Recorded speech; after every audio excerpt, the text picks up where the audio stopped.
February 6, 2025. Want to welcome everyone to the regular meeting of the Board of Finance. Call the meeting to order.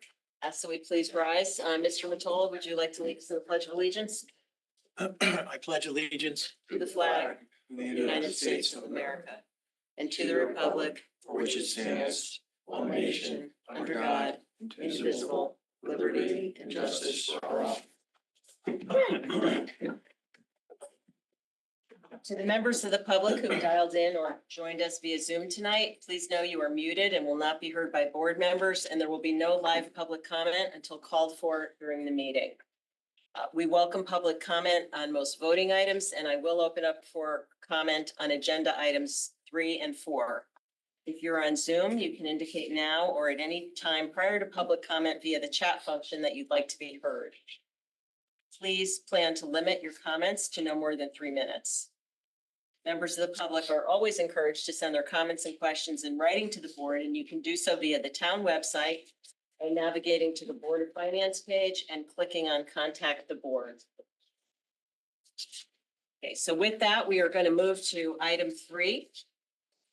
To hear, consider, and act on approving a grant agreement in the Connecticut Department of Transportation Highway Safety Office and the town of Fairfield for the Fairfield Police Department's Distracted Driving High Visibility Enforcement Program, and to further approve acceptance of the grant funds and their appropriation for the purposes set forth in the grant agreement. I have a motion to hear this item. Mr. Curley, seconded by Mr. Penley. The backup for this item is posted online and begins on page 1.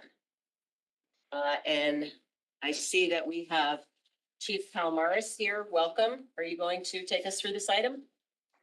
Thank you. I will. Can you hear me? Yes. Great.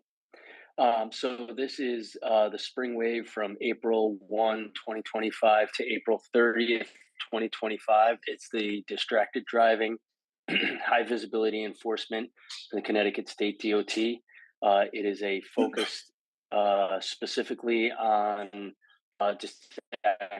distracted driving enforcement. And this is a grant for $49,920.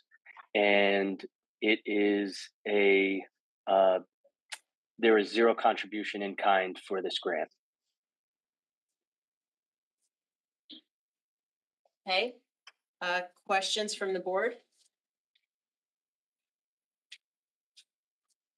No questions? Mr. Stark? I'll ask the intelligent question that Jim usually asks. Okay. Is that when the grant expires, are we obliged in any way to keep spending on this program, or is this kind of a one-off? They provide these grants sometimes several times per year. We had a fall wave. This is the spring wave, and we give them a preset schedule of our enforcement and deployment activities.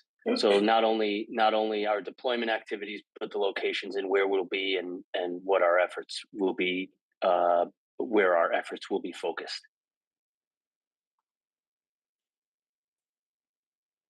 I'll ask you a couple of. Are you all set, Mr. Stark? Go ahead. Okay, Mr. Curley? And I see some of the history here, Pete. How long have you been participating in this program? I can't. I know we had the same thing last year. They give us different buckets of money dependent on several factors. I think it's contingent on our regular enforcement activity. I think it's all contingent on money that the state gets from the federal government. And then it's also distributed based on the size of the municipality. We have gotten this in the past. I can't tell you specifically how far in the past we've taken this. We've gotten this grant. And that's okay. I see in the data that's provided, it goes back to 2021. But is there any expectation of continuing to participate in this in the future, or is there any concern that the federal funds will not be available in There's no concern. I believe there was a pause on federal funds and that was lifted the day after. And if that were the case, I think we would be notified prior to that if we were not going to be afforded the funds. I'm good. All right, thank you, Mr. Curley. Any other questions? Okay. Is there any comment from the public? Anyone on the chat? Okay.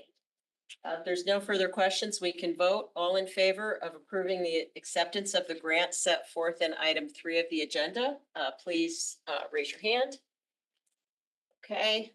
Mr. Myers, Mr. Stark, Mr. Penley, Mr. Mottola, Mr. Curley, Ms. Charlton, Ms. Ruggiero. Is Ms. LeClaire on the screen? I don't see her. She was earlier. She was having trouble with her camera. Okay. Oh, Oh, the there she switch. is. Okay, Mary, are you voting on this item?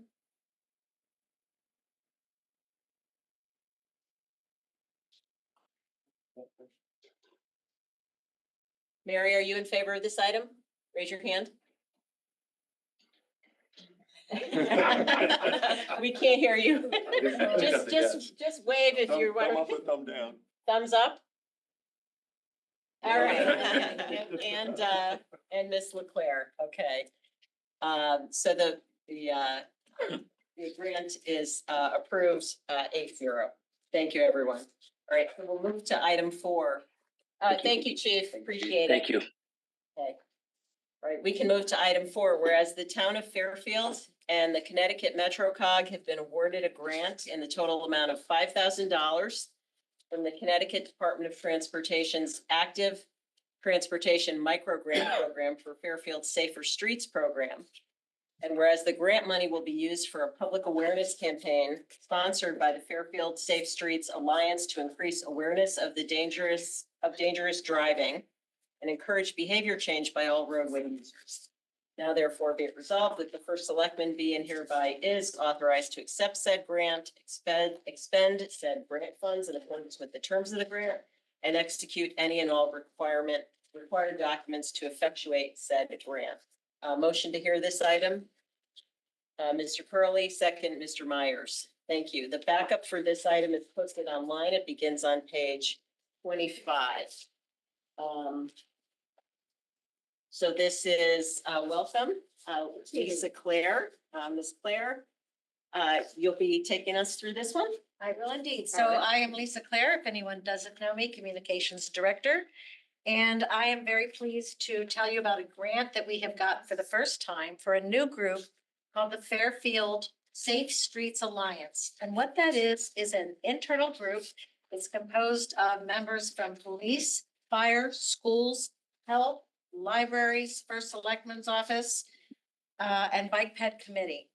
And we interact with and are guided by the LTA, by the Complete Streets Coordinator and Engineering, by the Bike Ped Committee, by Public Works, by Police and Fire. Our objective is to launch a 12-month campaign to address the issues of speeding and dangerous behavior on our roadways. So this grant is actually from administered through MetroCog, and it's specifically for equitable, sustainable walking, biking, and roll. So our educational effort is for drivers, walkers, bikers, children on e-scooters. One of the most frequent complaints that we get through email in the First Selectman's Office is relative to traffic and speeding. And of course, we've had fatalities and injuries in town. So our objective is to create a campaign that speaks to people about moderating their own behavior. So we talk about the 3 E's, which is education, engineering, and enforcement. Those are the 3 E's of Complete Streets. Education is our goal, but I'm going to add an R, and that's responsibility. What we're looking to do is through a messaging campaign, which will be multi-platform. So we'll start with a press conference as a kickoff with news coverage, and then we'll go to neighborhood meetings. We'll engage with businesses and churches and neighborhood groups and schools. We'll have printed materials, we'll have brochures, and we'll have a pledge that people sign. And the personal responsibility part is that we will ask people to examine their own behavior, to look at how often they're speeding on our roads, driving in a way that does not show courtesy or kindness toward each other, and particularly toward children that are on scooters and bicycles and e-bikes now that are more and more dangerous as speed increases. So the goal is to do a 12-month campaign supported by all those platforms plus social media, and to have people sign a pledge where then we would give them a particular item. We're thinking like a car magnet that would have our messaging and our logo on it, and ask people to continually look toward making our streets slower, safer, and kinder. Any questions? Questions from the board, Mr. Myers? In terms of targeting people to give these materials to, I assume you're focused on town of Fairfield, but how do you address the communication this to people that don't live in our town? Because those are the people that generally care less about safety because they're just passing through, and it's not like, you know, you're gonna drive by, your neighbor's gonna see you and you're gonna be like embarrassed, you know? Excellent point. We have two ways of doing that. The first is that we are going to look at an outreach campaign through printed materials. So when you come to the building department, you get permits and you've got people coming to your home to do building as an example, or say you have landscapers that are coming in to do work on your property. We will have brochures specifically for those drivers that are using our roads on a transient basis, asking them to be aware of safety issues and as a courtesy to their clients, if not to the entire town, to moderate their behavior. Secondly, Chief Calamares and Jeremy Zadru have just had a conversation. Jeremy is part of our group about using printed materials and handing out this information, and we hope it's persuasive, to people who are pulled over and ticketed for speeding. That's 1,000 people a month that we could potentially be handing our information to with their ticket. So that does help in some ways. It is a challenge though, and we acknowledge that. So we're always going to be looking for new ways to engage those people. Thank you, Mr. Myers. Other questions, Mr. Mottola? So the $5,000 that you're getting for some of this, are we using other monies to help this program besides this? We don't have a budget, so the $5,000 was a great thing to get. They're going to help to pay for printed materials and maybe those car magnets. But in addition, I'm going to go out and ask for sponsorships. So go to car dealers, tire dealers, people who sell car insurance primarily as a first round, to ask if they'll help sponsor this initiative. And of course, just like any ask from any nonprofit, you know, we'll share their logo and let people know that they were part of the process. But that's what we're hoping to fund this. Private donations. Thank you, Mr. Mottola. Any other questions? Okay, any comments from the public? I can't see the chat, so, no, okay, great. All right, so we can put this to a vote. All in favor of accepting the grant set forth in item 4 of the agenda, please raise your hand. Okay, it is unanimous 8-0. Thank you very much. Ms. Thank Claire. you. Okay, we are going to move on to item 5. To hear and discuss an ACFR presentation by the town's external auditor from audit partner Joseph Centifonti from PKF O'Connor Davies. The backup for this item is posted online. It begins on page 35 with a report on internal controls. On page 38, we have a presentation that Mr. Centifonti will walk us through with highlights from the June 30, 2024 financial statements and the audit. The ACFR itself, which is the town's audited financial statements, was posted supplementally as a separate document in the backup, but board members should have a hard copy this evening. And I do want to just note before I turn this over to Mr. Centifonti that the audit subcommittee has, as we do routinely every year, reviewed a draft of the ACFR prior to it being finalized, and all of our comments and questions were addressed before it was filed. So welcome, Mr. Centifonti, and we'll turn it over to you to walk through your presentation. Okay, great. Thank you. So just on the first page, just highlighting, we're going to talk about the financial highlights, the reports that were issued as was just discussed. We'll also talk about the recommendations, some are required communications, and then some future considerations, upcoming GASB statements. Some of the highlights for 2024, there were some changes to RSI 1A through C. And we'll look at those. That's basically your budget and actual comparisons. And so kind of getting ahead a little bit of the curve of in 2026, there will be some financial statement changes. So you will look at it. It shows two different variance columns: variance between original and final, and then variance between actual and final budget. So just providing a little bit more clarity on what the changes were from the original budget and how you ended up. So especially with when transfers are done, it could look like the budget was right on, and this is just giving the reader a little bit more clarity that things changed during the year. And this year also, we have the recording of the restitution, the recoveries. It's shown as a special item and a receivable and deferred inflows on Exhibit D. And on page 48, there's footnotes, so we'll look at that. So that's related to the fill pile and some of the court judgments, and so we'll see that that's been recorded, so we can monitor the progress for that. There also was a change this year in the calculation of claims payable for both workers' comp and heart and hypertension. It was calculated actuarially versus in prior years, it was just calculated more of a straight liability and not discounted. So that had a significant impact on claims expense and the liability. And we'll look at that a little bit more detail on a different slide. So the financial statement highlights, the management discussion analysis is a good executive summary of kind of the highlights of what happened during the year.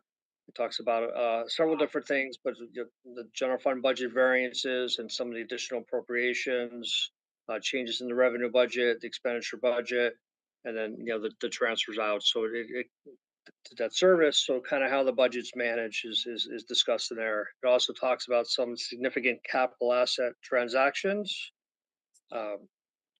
some of the construction in progress, and the ECC building was construction progress in prior years, and that kind of moved into capital assets as building improvements. Long-term debt activity, the bonds and notes, and in addition, over the last couple of years, leases and subscriptions. So it's a comparison to prior year to show you kind of how that's changed. So looking at general fund exhibits C and D, pages 26 and 27 in the actual audit document. Your unassigned fund balance ended at $43.2 million. Your total fund balance of the $48.4 million. So as in accordance with the policy, you're at 11.76% of fund balances, 11.76% of 2024 expenditures and transfers out. So same as prior year, and that's the point of the transfers that you do. So the net change in fund balance was a positive 1.9 million last year.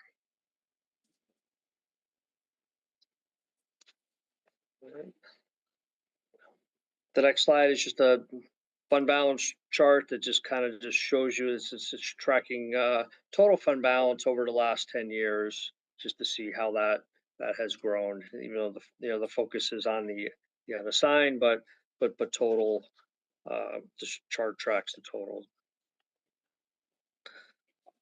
So general fund, the increase in fund balance is basically on RSI 1A and B.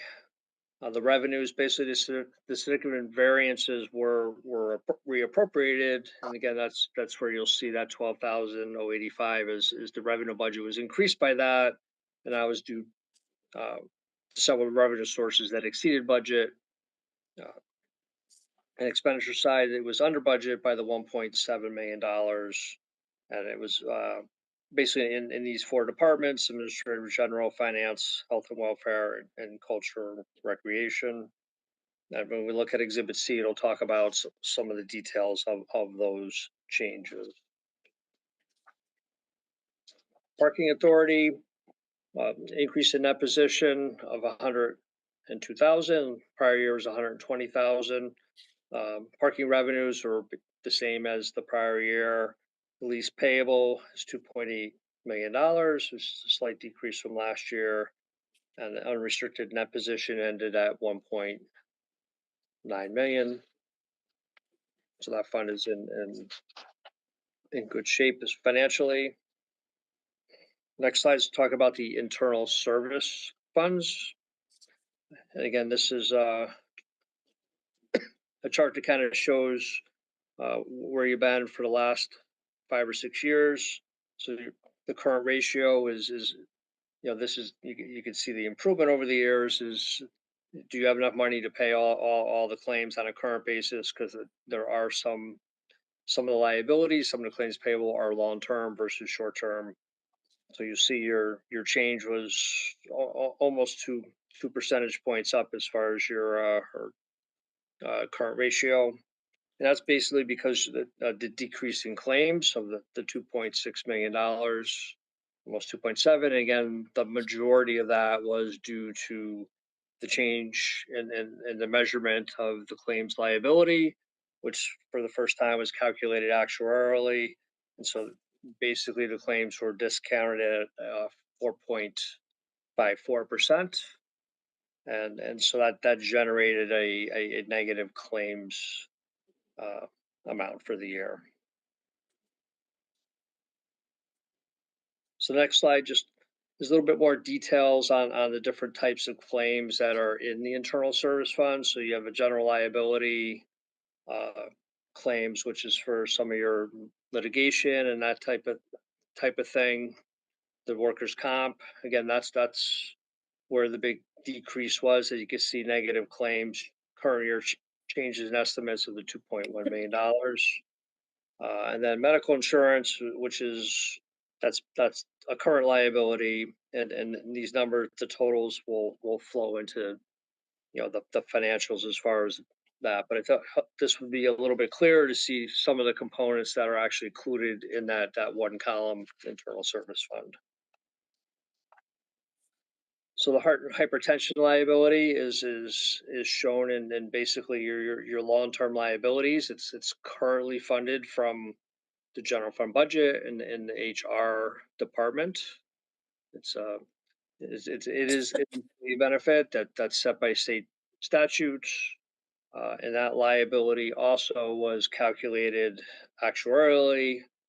This one didn't create that same kind of decrease as workers' comp did, but it was also discounted using that 4.54%. Right, pension. So the investment return was up 2.28% for the year. Your benefits as a percentage in that position is slight decrease. Your funded ratio for the employees plan went up 1.39%.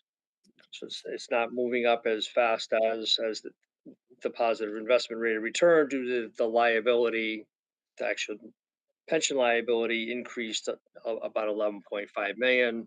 So that reduced the funded ratio to just a 1.4% increase, but still on the positive side.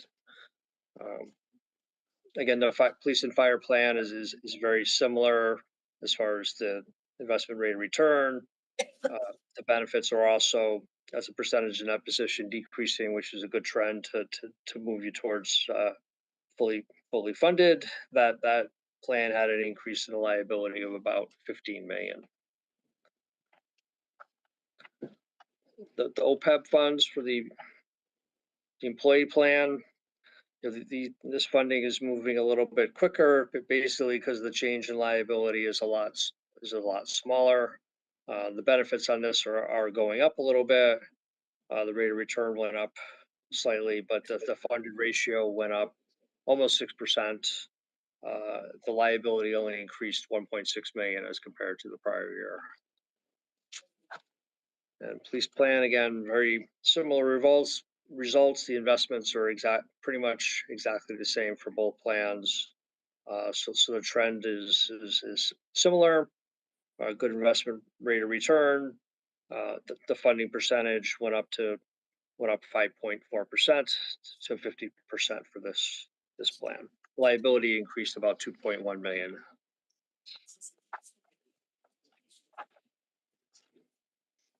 The long-term environmental liability is a schedule that was put in a few years ago to kind of monitor what the estimated liability was to address these issues. So these are the three components. So you're at $12 million as things get done. So expenditures during the year about 1.8, and then based upon the engineer's calculations, it's split into the three pieces. And I think a lot of progress has been made on the first and the third, and then the middle one is the actual reclamation yard is the big piece where the progress needs to, when it's ready to be addressed there, that's the bigger number.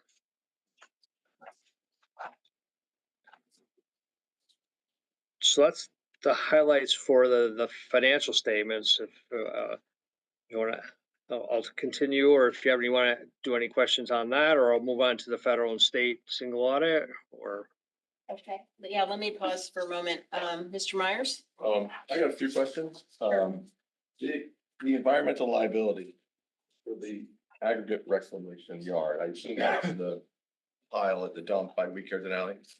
How good do we feel about that number? I mean, is that an estimate, or has that been tested and we're just extrapolating what we think is there? And do we have a timeline or clock ticking in terms of when we have to fix that? UI is on. Hopefully,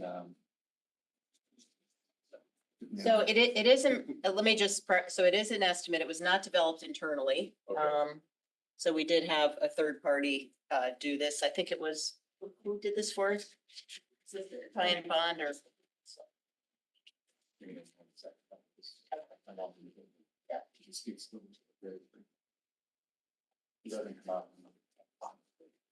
Okay. It's on because of the count. That's it. So this is a disclosure item, right, in the financials, Yeah, so- because it's not, it's for the gap financials, not for the budget-based financials, but David. Yeah, go and if ahead. we need to touch on it whenever you want, it's more than happy to. But yeah, it's a disclosure item. It is still certainly an estimate. There are a number of moving pieces that are. Also are in there's a number of cases that are tied to this. So we're marching towards something. Obviously, a number of things change on a regular basis, typically not in our favor as to how much these things cost. So that was part of the reason to bring that up. So in concert with the in concert with the consultants and the attorneys, Eli, and then working with, Kaylin and others, elevated this figure this year. So many unknowns. And we're waiting for the state to. State too.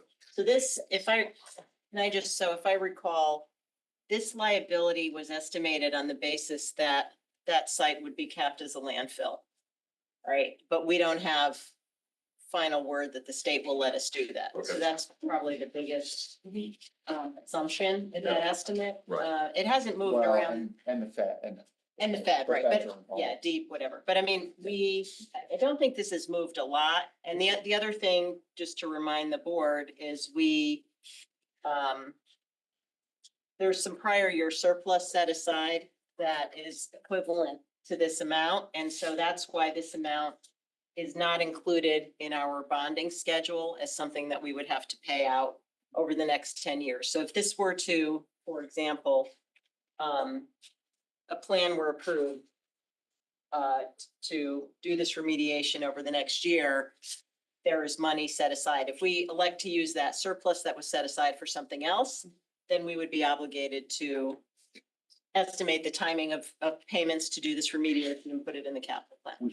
Yeah, we essentially do a one for one, we're planning for that. And then when we also look at, any uses potentially, the surplus, which is sitting in a debt service account, we pretty much, certainly internally, and oftentimes like these discussions, we take that number off of there. So this, again, year over year, to Lori's point, it didn't change drastically, nothing from that state and sort of the point of where we've at least, sort of budget for this potential number has drastically changed, other than, year over year costs go up. So it was, prudent from a disclosure standpoint to at least, begin to move that number up a little bit. Good. Other questions? I just have one other question. This is really just because I don't have the history, but in terms of funding the OPEBs, obviously the police and fire, 50% or 80. I mean, is there a reason it's 50 versus 80? I mean, should we be catching up? Is that okay? What's the history on that?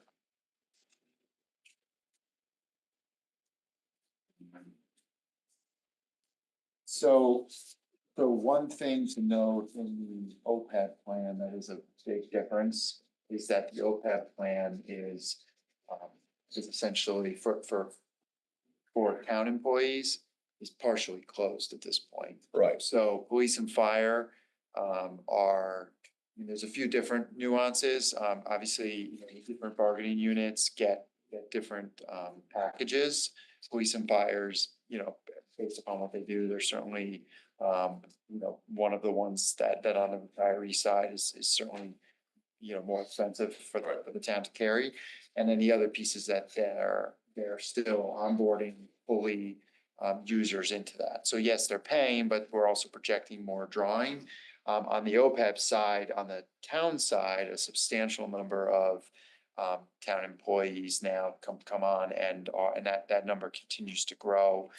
Recent contracts that were settled closed it for continuing one by one to sort of close that out. And that's something that's been something that the administration would like to continue. So that will allow, eventually, that number will go to essentially fully to get to that point. And we'll begin to have the discussions about drawing off of those funds partially and so that dynamic, that's one of the simple that's there's just major differences between the two of them. Good. Thank you. Yeah. If you want to look at page like 121 and 122, it'll just show you the history. It's RSI 5A and 5B. It's referenced in the presentation, but it'll just show you the history of the funding. So you see that you're actually making very good progress. And then the other item to know with OPEB is you only really this accounting and funding is you only have 8 years. Pensions have been funded forever, but so it looks a little bit less funded than the pension, but that's only because you only have had to fund it over a shorter period of time. And actuarially, the town is contributing what the actuary says. So you're on track to fund these. And the best practice is what was said is to kind of get some of these, or at least benefits out of there, or at least capped in the contracts, and so you're making progress on the other side of this. So you're on the right track funding these liabilities. Yeah, so just, I think, to clarify, so the town was funding this on a pay-as-you-go basis for a long, we've been funding the pension contributions for longer. And my understanding is that, there are still plenty of towns in Connecticut that do pay-as-you-go funding for OPEB. So Fairfield made an election to start to fund OPEB. It's got a lower funded ratio because we haven't been doing it as long. I think that's fine. Plus you're limited. So the first several years, you're limited on how you can invest the money too, right? Yeah. Well, I think we did that because it was just smaller, so Right. there were. Now there's more options. 'Cause it's Now built. that the funding is getting higher and the pool of assets is big enough, we've been, I think our investment strategy is closer to the pension one. Right. Aligns more in terms of asset category. Just Eli texts us back his computer. I think we answered it Yeah, okay, you did. but it, Okay. Any other questions on this? Mr. Stark? One question and one comment. Page 47 of the actual report. In the list of capital projects, you will find about 7 or 8 down, you'll find a line item called capital projects. And its original balance was 90 million, which is almost 1/4 of the total. What is that? I think maybe that needs a better heading. Probably capital projects under a certain threshold or something like that. Yeah.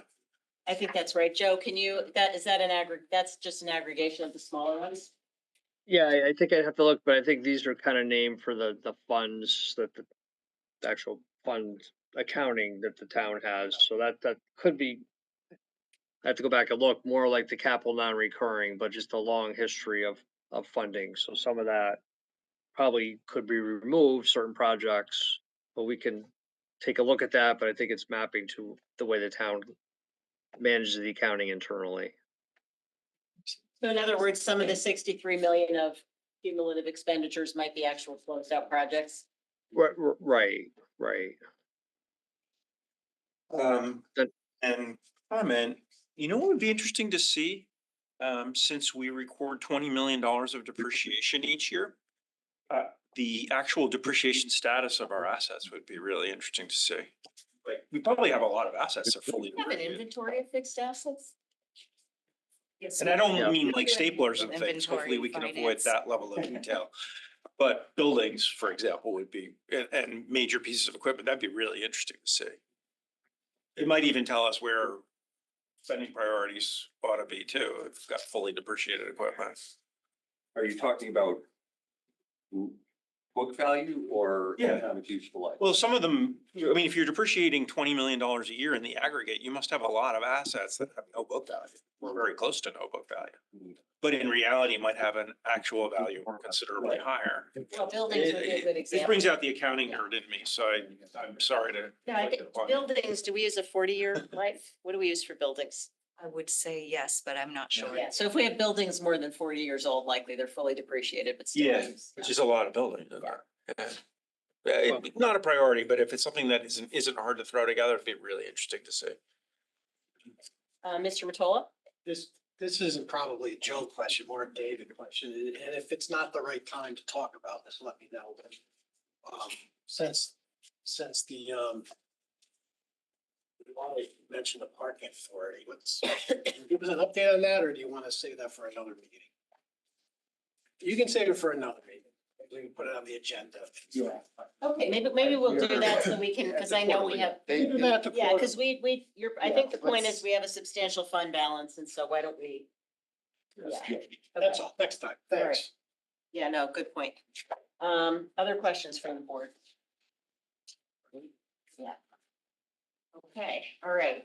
Thank you, Joe. Thank you for this, and we can move on to the rest of your presentation, but I just want to say, we really appreciate the presentation. There's more detail in here this year, and it's very helpful, so thank you for that. All right, good, glad to hear it. All right, so for federal and state single audit, and some of the reports in there, so I left this from last year. It's a little bit more detailed is kind of what we're looking at. So the first report is on government auditing standards and what we're report on internal control and compliance. And what we're looking there for is general compliance with laws, regulations, contracts, agreements.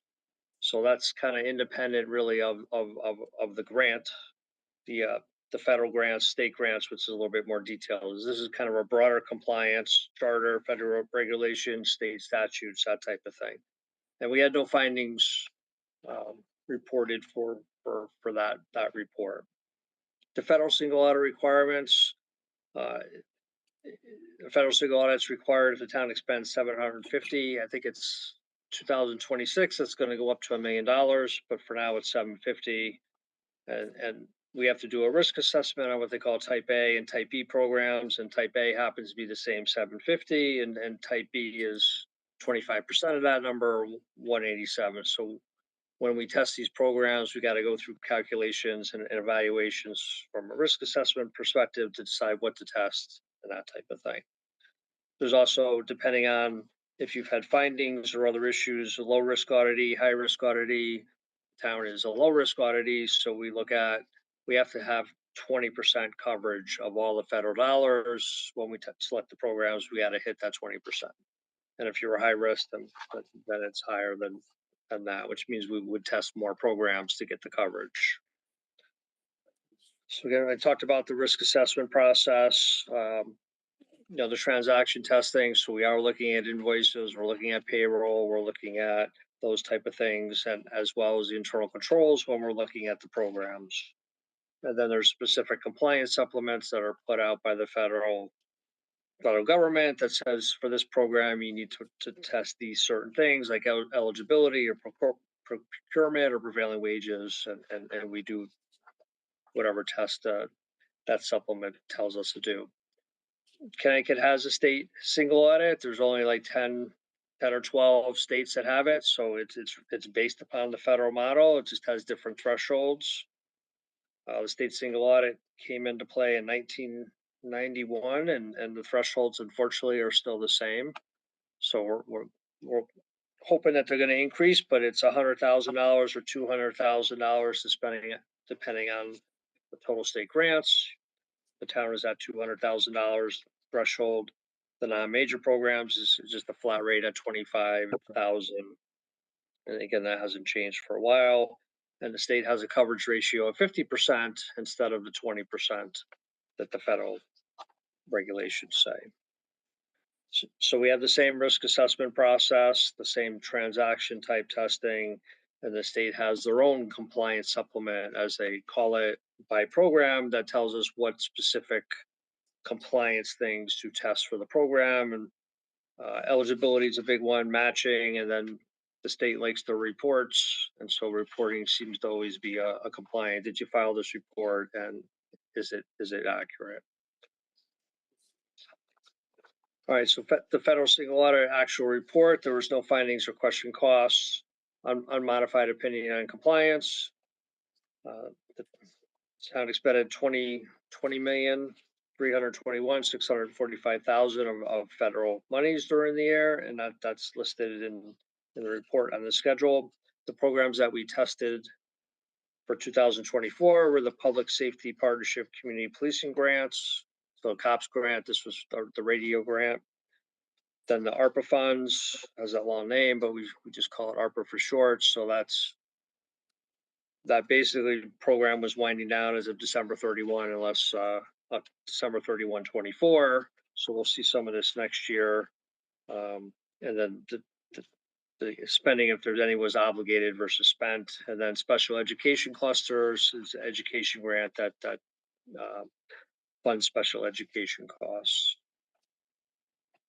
State single audit. We have no findings or question costs for the state single audit either. Unmodified opinion on compliance, total expended of the 16.1 million.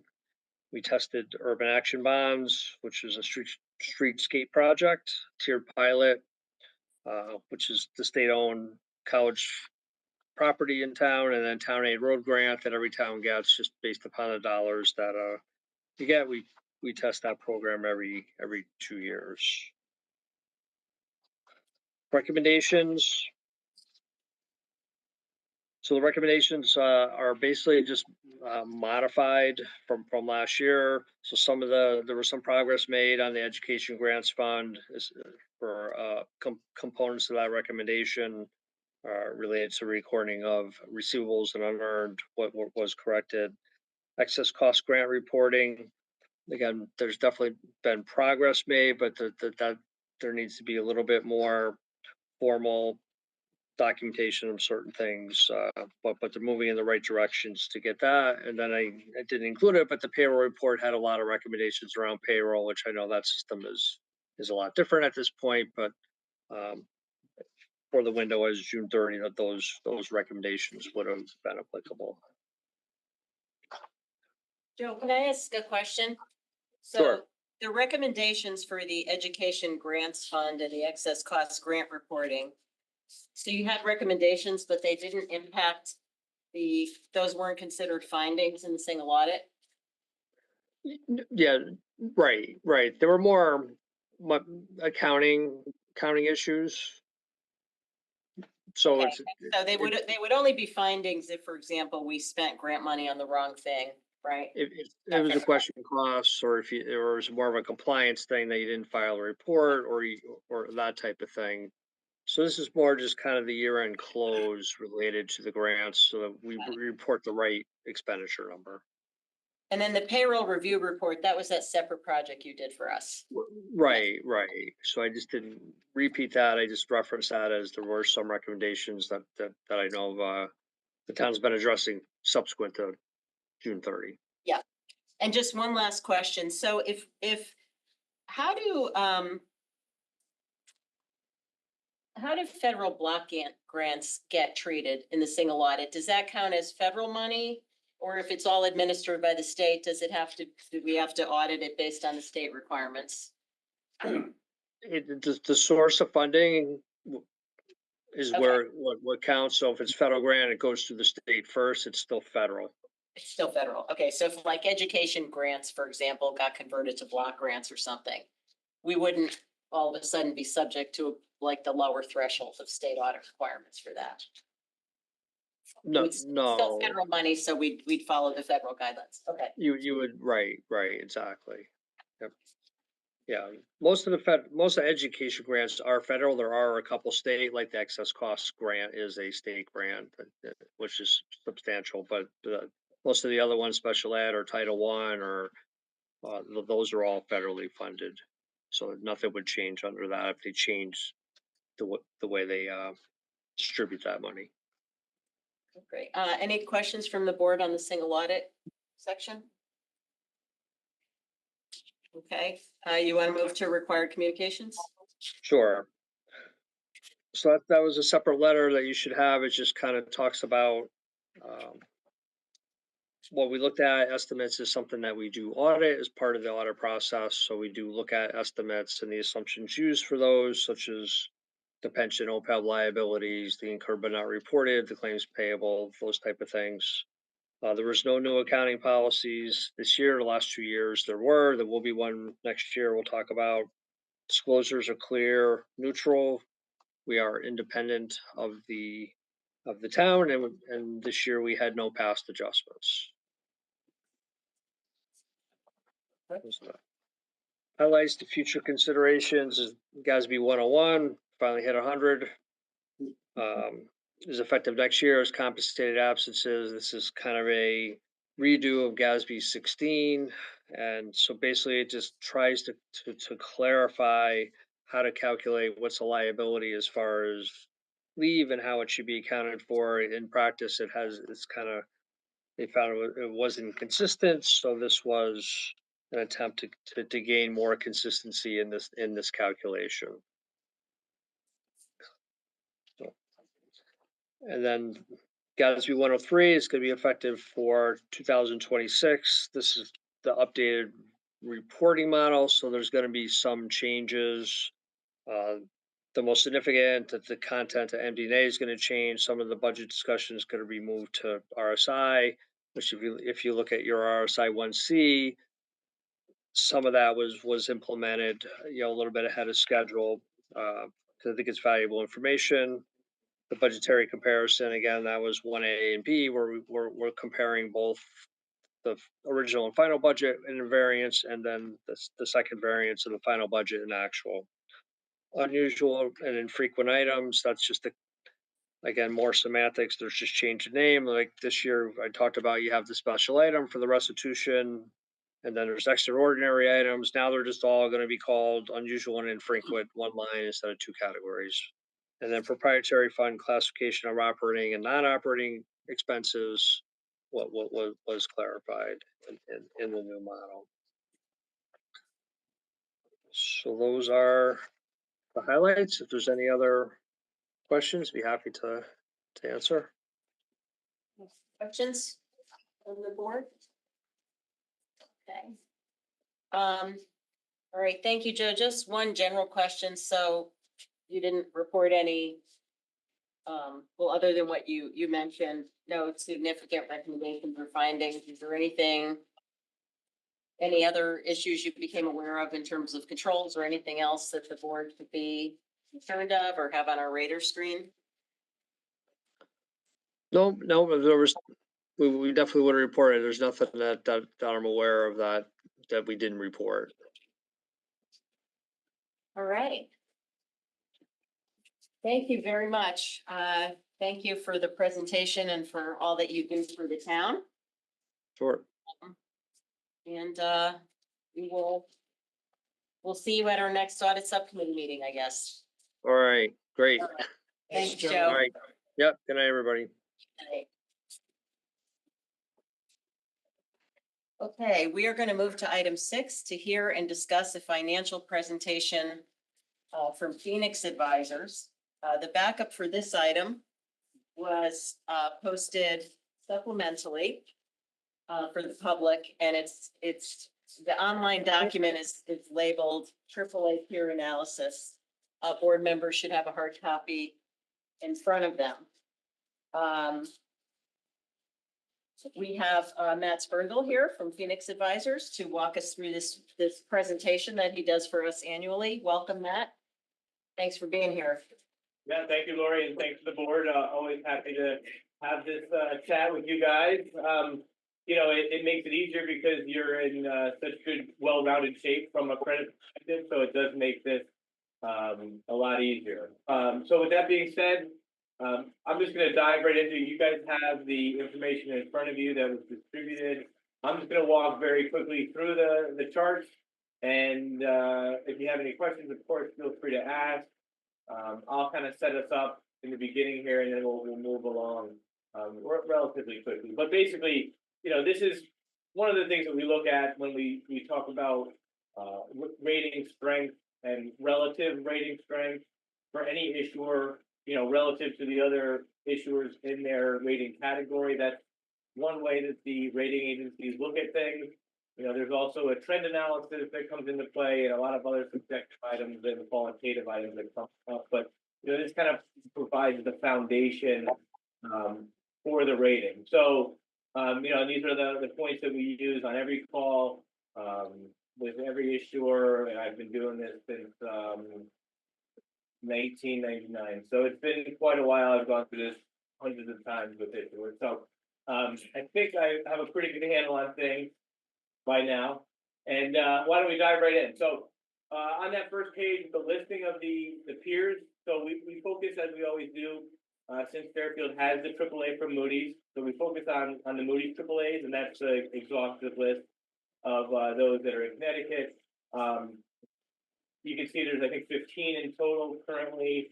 And then just to preface, all the data that drives these charts, first of all, it's audited data. So if we're talking about, you know, fund balance and ratios and things of that nature, this is the data that comes directly from your GAAP audit and not, you know, the budget document. The difference when the numbers are gapped out, as you just, you know, heard from Joe in detail. And but we also take Fairfield specifically to update it, you know, to the most recent official statement, which is when we did the most recent bond issue and note issue up down in July. And the rest of the data comes from the state fiscal indicators that they release every year. So that sort of sets things up. I want to just, you know, turn to the first chart here, and you can see fund balance as a percentage of revenues. I've set these charts up so they're as easy to read as possible. Fairfield is always in yellow. It's best to be towards the right of the screen, regardless of the chart. So in this case, obviously the higher fund balance. Again, from a rating perspective, we're not talking about necessarily, you know, what's best for the taxpayers or this constituency group or that. This is really from a strictly rating agency perspective. So we can see total fund balance percent of revenues. You can see Fairfield there somewhere around maybe whatever 12, 13%. You know, further on the left, you know, a little bit lower to the group. So, you know, not the biggest strength in the town, but there's plenty of other factors that come into play. I will note, and I wanted to just make one comment, and I think we talked about it last year, but at the time of this release, so this release is the most recent fiscal indicators from the state of Connecticut.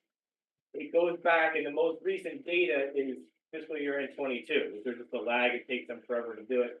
But at that particular time, based on those numbers, West Hartford and Ridgefield were both AAA.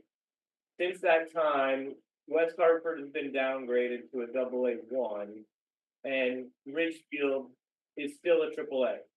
So it's just something I leave them in there because it is kind of interesting just to kind of see where they are and see where their relative weaknesses were, and probably see why they were, on that list to begin with.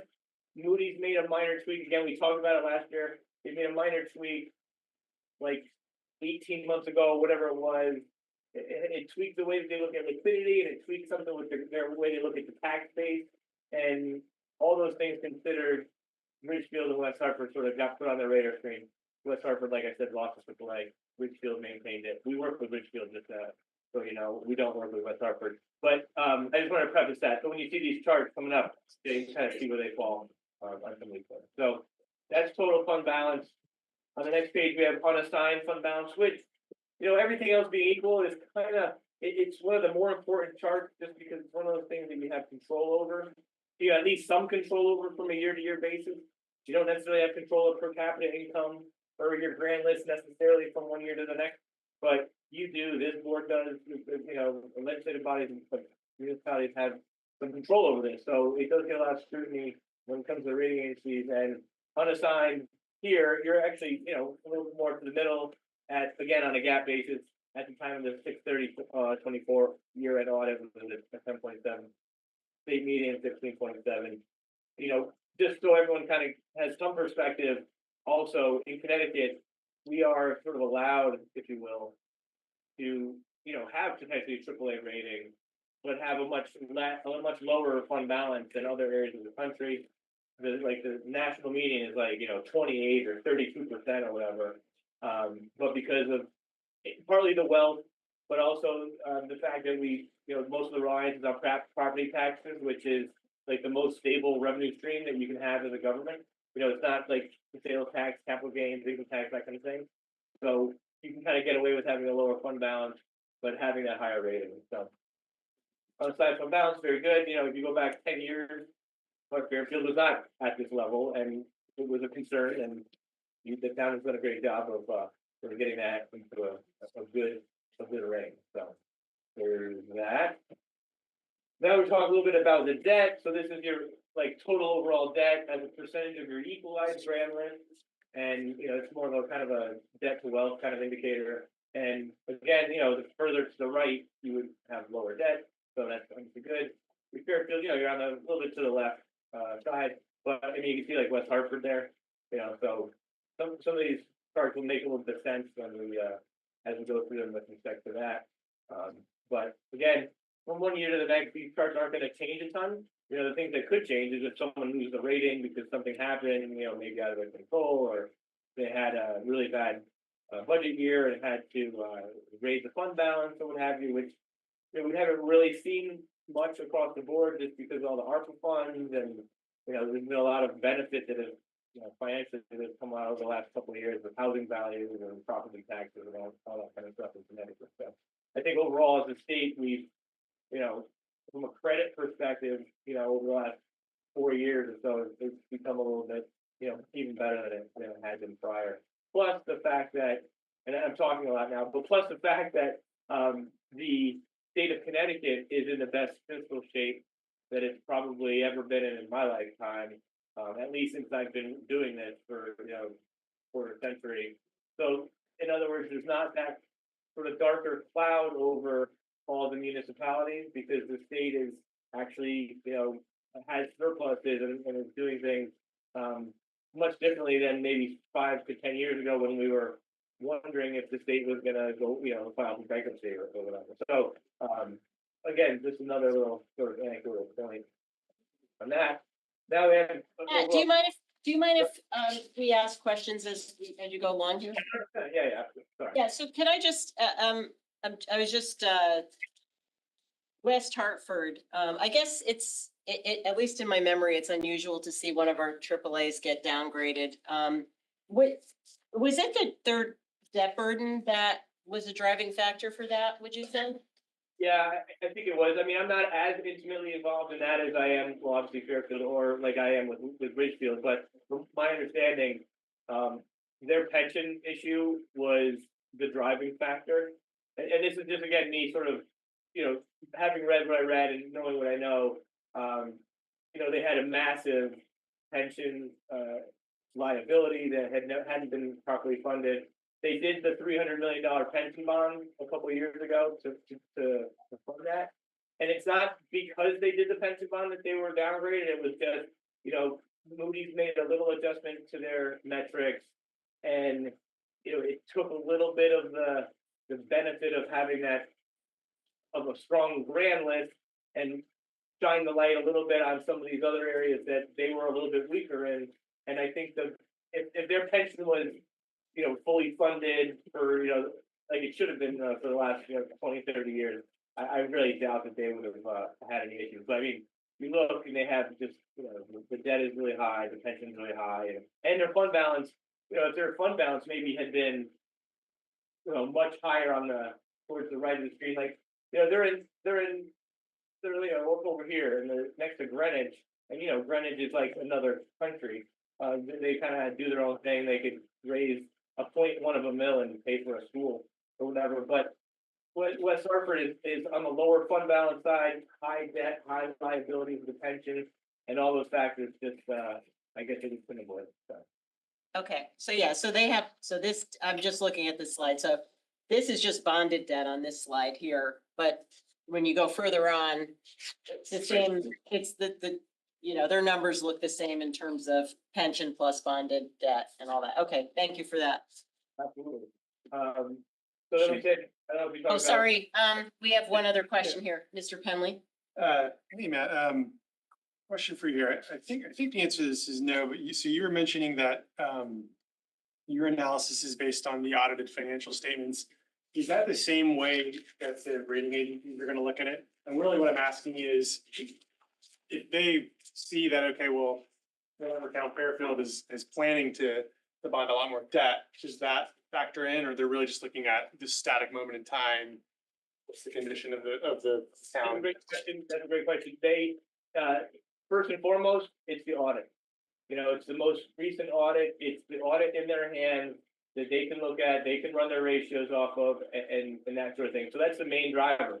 But in the context of, when we have the rating review and when we speak with them and when they look through the official statement, they see what projects we're bonding for, they see what projects have been authorized. And in addition, like what the CIP looks like, so we have, every time we talk about the rating agencies, the waterfall comes up and we, go through it and we talk to them about it, we give them. So those are all things that come into play, but they're less likely to make a decision on a rating up or down based on what might happen in the future. You know what I'm saying? Versus like what's already been audited. Okay, what's been bonded? Because there's so many variables and factors that can come into play. They really don't like to make any moves. So they think about it, but it's maybe not given as much weight as. Thanks. Yep. So then again, just looking at overall net debt per capita, you can see, Fairfield right in the middle there. Again, we're not gonna, change much from year to year unless somebody does like, $100 million bond issue or something like that. So right there, in the middle.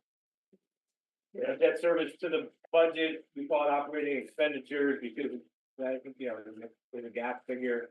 And you can see, I know this gets a lot of attention in town, but from a gap basis, right here, just under 6% at this particular point in time, which is actually on the stronger side of this part. Do that. Then moving more to our wealth data point, equalized fairness per capita, right in the middle, Greenwich very high, West Hartford on the low end there.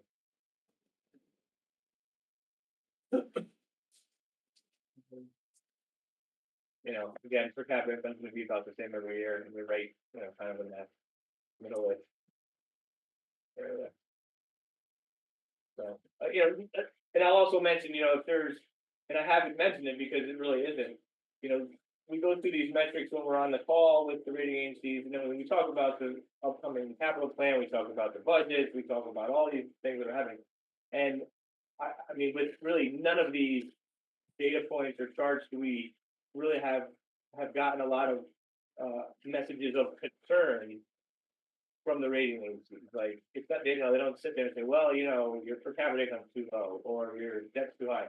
It's all pretty stable and pretty strong from their perspective. Obviously, they usually note factors that could lead to a downgrade. If you materially reduce your fund balance, or if your demographics, for some reason, get thrown out of whack, which is almost impossible to do overnight. But overall, there's really haven't been hardly any concerns. Again, median home value rate in the middle, even a little bit to the right, which is obviously very good. In this group, everyone's almost 99% tax collection, so it's hard to even distinguish. Yeah, you're on the left a little bit, but that's a couple basis points away from from the right. So that's really not a factor.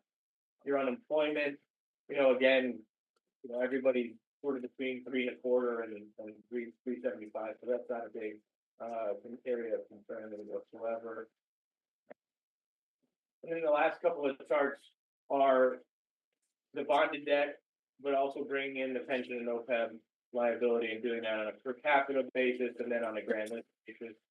And you can kind of see, well, okay, West Hartford is far left. Fairfield's left, but not in an area of major concern. So, we look at these things, it's all relative, and it's good to have an understanding if you're really deficient in certain things that need to be strengthened, or if you're maybe not in Fairfield's condition and you're a double A category, but you really want that next rating level up.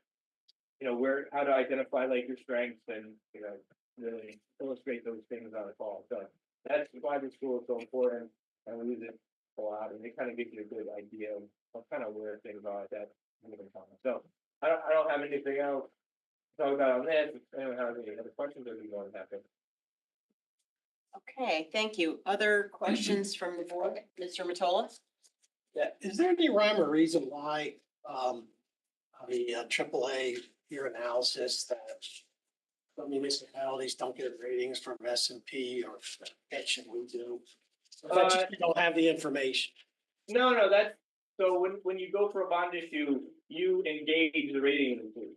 So we pick, are we going to go to Moody's or S&P or both or all three? For many, there's been years where if you go back, I don't know, maybe 10 years and longer, the town got all three rating agencies. They got all three. It's like, all right, we're AAA. We want to get AAA from all three. And in the market, you're all rating agency AAA. That's going to do about as good as you can possibly do. So we've done that. There's other towns that just say, listen, we have the one rating. We're good with that. We're going to move on with life. And there's that conversation. We kind of have it every year. In Fairfield's case, we got to a point and said, well, first of all, the rating agencies are getting a little bit more pricey. So, but we want to keep them sort of all in the loop. So we kind of rotate around and we try to extrapolate as much benefit we can of all three AAAs without necessarily having to pay for all three of them every time. So we kind of have that going for us. There are some funds that won't buy without two ratings. So, in the event that we could pick up a couple basis points because we had that second rating and maybe get a little better rate than a town that doesn't, we do so. So, Fairfield's kind of a bellwether, AAA in the state, Fairfield County is named that. So I think it just kind of works to keep Fairfield, particularly with the larger sizes too, to sort of keep those three AAAs going. Thank you. Absolutely. Any other questions from the board? So Matt, I just have one question for you. So just as background for the board members, so our fund balance and borrowing and debt service committee has met a number of times. And part of what we've been doing is revisiting our policy, the Board of Finance policies around fund balance and borrowing. So we voted on some minor changes on our fund balance policy, which we'll bring before the full board for a vote soon. And in our borrowing policy, and Matt, I think you've got a copy of this. The most substantive, we didn't make many changes, but the most substantive change that we did make, again, for the benefit of the board, is we introduced this concept of net debt. Normally we looked at all of the debt that was issued by the town, whether the debt service was going to be funded by the WPCA or the town. And we kind of put that in our ratios when we were measuring percentage of debt to general fund expenditures. So in the policy that's not been adopted, but it was approved by the subcommittee, we basically introduced this concept of net debt based, Matt, on a number of discussions we've had with you in the past, where we kind of said, if the debt service is going to be paid by the WPCA, which everyone knows is a separate taxing entity, and that's formalized through an MOU, and we can demonstrate that the WPCA has the financial capacity to pay for that debt. We're not going to count that debt in the ratio where we measure our policy of being below 10%. So Matt, if you've gotten a copy of our draft, do you have, and you don't have to tell us tonight, but we just want to make sure that you don't have any concerns or input on what the subcommittee did there. So do you have any thoughts on that, or do you want to have some time to look at it and then let us know? Yeah, I'll look at it. I got it just right before the meeting, so I haven't had a chance to really go through it quickly, so with any kind of comprehension. So I'll go through it and let you know, but I mean, we've talked about this, and I think we're on the same page that, it's one thing to when you're on the reading call and say, this is how we do things and so forth, but to actually have that now moving forward as a policy potentially, it's been, scrutinized, reviewed by the board. It does nothing but strengthen, the rating. It just gives them a little bit more understanding of how things are working there. So I think it's a good thing. I obviously also looked at the fund balance policy. I looked at that quickly and noticed a few changes there, which again, don't change anything material, if not strengthen the document and the policy. So I think it's great. I will look at it a little bit more and let you know if I have any other comments, but I think having that in place is a positive. Okay. Yeah, I think just before, and I didn't mean to put you on the spot, but before this comes up for a vote for the full board, I think everybody would be a lot more comfortable knowing that we've gotten your input and that what we've suggested in terms of changes doesn't raise any concerns or risks as we move forward. So the fund balance policy, just for the benefit of the board, we'll see that if you do see what we've drafted, we've actually increased the threshold of fund balance. So that should be nothing but positive. But on the borrowing policy, we did introduce this concept of net debt, which we've never done before. So, all right. So thank you for that, Matt. And I guess you can give your comments to Tom, I guess. But if you do have concerns, maybe we'll ask you to just come back for a couple minutes when we vote on that item over the next month or so. All right. Thank you. Any other questions for Matt? All right. Thank you again. Appreciate you being here. Thank you for everything you do for the town. We'll see you soon. All right. Thank you very much, everyone. Appreciate it. Have a good night. All right. Great. Good night. Okay, so we are going to move on to item 7, which is to hear and discuss an internal audit update from Internal Auditor Connie Saxel. The backup for this item begins on page 77. I just want to note for the benefit of the public that we're going to go through this information pretty quickly tonight, but the audit subcommittee of this board, which is chaired by our colleague, Mr. Matola, meets 4 times a year, and a significant part of the subcommittee's effort is devoted to meeting with Ms. Saxel quarterly and reviewing the internal audits as they are completed. We also provide input to her on, based on the findings she's come up with, and we make suggestions from time to time regarding audit activities and scope. So for tonight, So, given that all of this has been reviewed extensively by the subcommittee, what we've asked Ms. Saxel to do tonight is to provide a brief overview of her activities for the year, key highlights from her audits, and to focus on any open areas or areas of concern. So all of the audit reports issued for the year are provided in the backup. They're publicly available. And, after Ms. Saxel does her overview, we will obviously welcome questions on any of the audits from the board. So welcome, Connie. Thank you. Good evening, everyone. As you can see, calendar year 2024 was a very productive year for the Internal Audit Division. 15 internal audit reports were stamped final during the calendar year. And I'll just give you a little overview of the internal audit function. Final internal audit reports were distributed to the first selectman, chief fiscal officer, the department head, and other appropriate parties directly involved in the audit after draft reviews and discussions were held. They are also posted on the Town of Fairfield website under the Finance Department for public review. The 15 audit reports from calendar 2024 have also been presented to the Board of Finance Audit Subcommittee, and the audit findings and recommendations presented within these reports were discussed at great length. I'm happy to report that internal audit is well received by all town departments. Department heads typically adhere and comply to audit recommendations as soon as they're notified of them. Sometimes this occurs even before the audit report is written and finalized.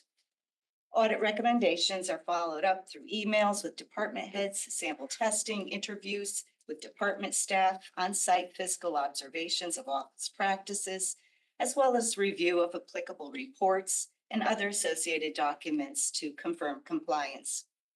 Follow-up audit recommendations made within the 15 audit reports presented tonight have also been discussed with the Board of Finance Audit Subcommittee at our regular meetings.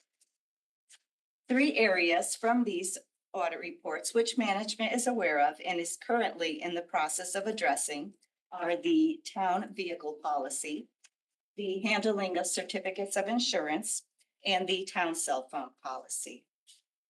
I'm also happy to report that First Selectman Gerber has taken an active role in internal audits activities and recently established monthly meetings where the First Selectman, the Chief Fiscal Officer, the Controller, the Chief of Staff, Chief Operating Officer, Department Head, and myself discuss the audit findings and recommendations made within recently completed audit reports. These 15 audit reports presented tonight were also discussed at these internal monthly meetings. We discussed action plans to address recommendations made within these reports. I also recently commenced attaching a department head response to the back of each audit report, which requires the department head to include a course of action planned to address each audit finding and recommendation made within the report, along with the anticipated date of completion of those recommendations. Lastly, upon the request of the Board of Finance Audit Subcommittee, I've now incorporated the Board of Education into the annual audit plan. I most recently completed an audit of Board of Education payroll. I'm happy to report that I was very well received by all Board of Education staff. They were accommodating to all audit inquiries and requests. I met with the superintendent of the Board of Education yesterday to discuss the recently completed audit report, who expressed that he welcomed internal audits of the Board of Education and looked forward to partnering with the town and working together on strengthening internal controls in the future. Well, I will now open the floor to the board to answer any questions that you may have on these 15 reports. Thank you, Connie. So before we open up for general questions, the 3 items that you mentioned, which I think was vehicle, certificates of insurance, and cell phones, just to make sure we got that right, those are ones that still have open findings that That's haven't been correct. resolved yet. Do you want to maybe give a little bit of detail about why those are open? And then we can.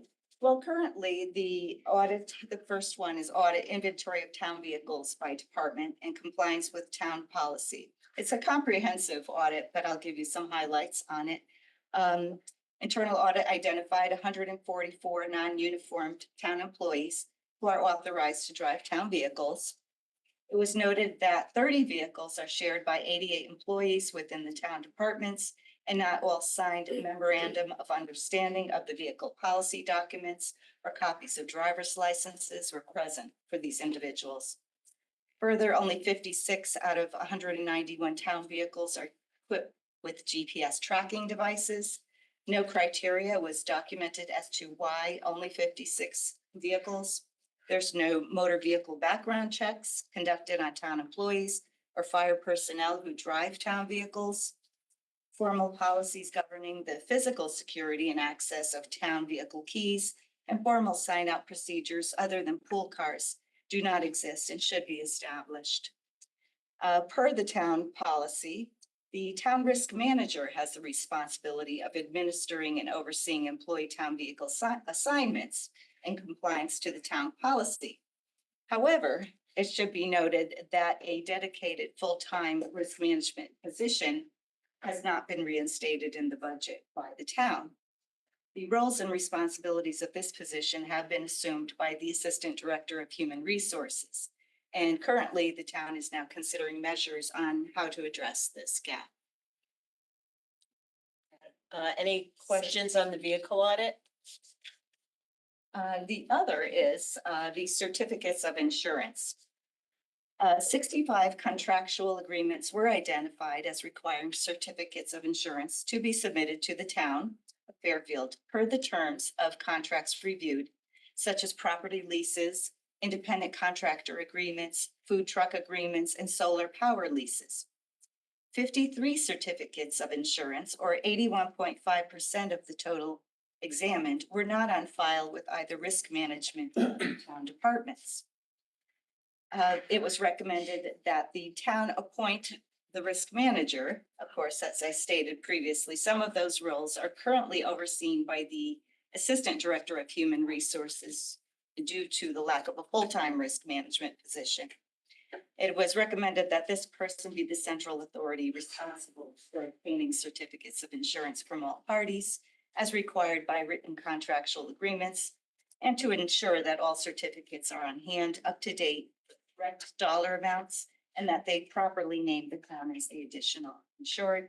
And again, the town is aware of this and they're reviewing it and currently determining how to address this. Any questions on that one? And the last one was the town cell phones and compliance with the town technology policy. There are 205 employees who possess town-issued cell phones as of March 31, 2024, at the time of audit. Employees are allowed to keep their cell phone after separation of employment, which is contrary to the guidelines in the current town policy. A follow-up with the Director of IT revealed that this is only occurring if the phone is no longer of any use to the town due to age, condition, etc. Mr. Matola did bring up at our last audit subcommittee meeting. He felt that, however, these town cell phones are property of the town of Fairfield, and they may contain information related to the town of Fairfield in subject to FOI requests. So therefore, he felt at that time that perhaps they should not be, employees should not be allowed to keep their cell phones upon separation. That practice is being discontinued. Is the email like how are the emails going? Is it not on an exchange? It's not like a cloud? Like is the information actually on here, or is it you need access like my Outlook account? Like if you have my Office 365 account, you can get my information. It doesn't really matter the device. It's more of an encrypted cloud environment that you enter. Is that like what would be on the phone is what I'm asking. There could be text messages. Text messages, okay. Photographs, that sort of thing. Okay. PDF files. Got it. Yeah. Yeah, I know my former employer, we were allowed to keep our phones as well, but they were wiped. Yeah.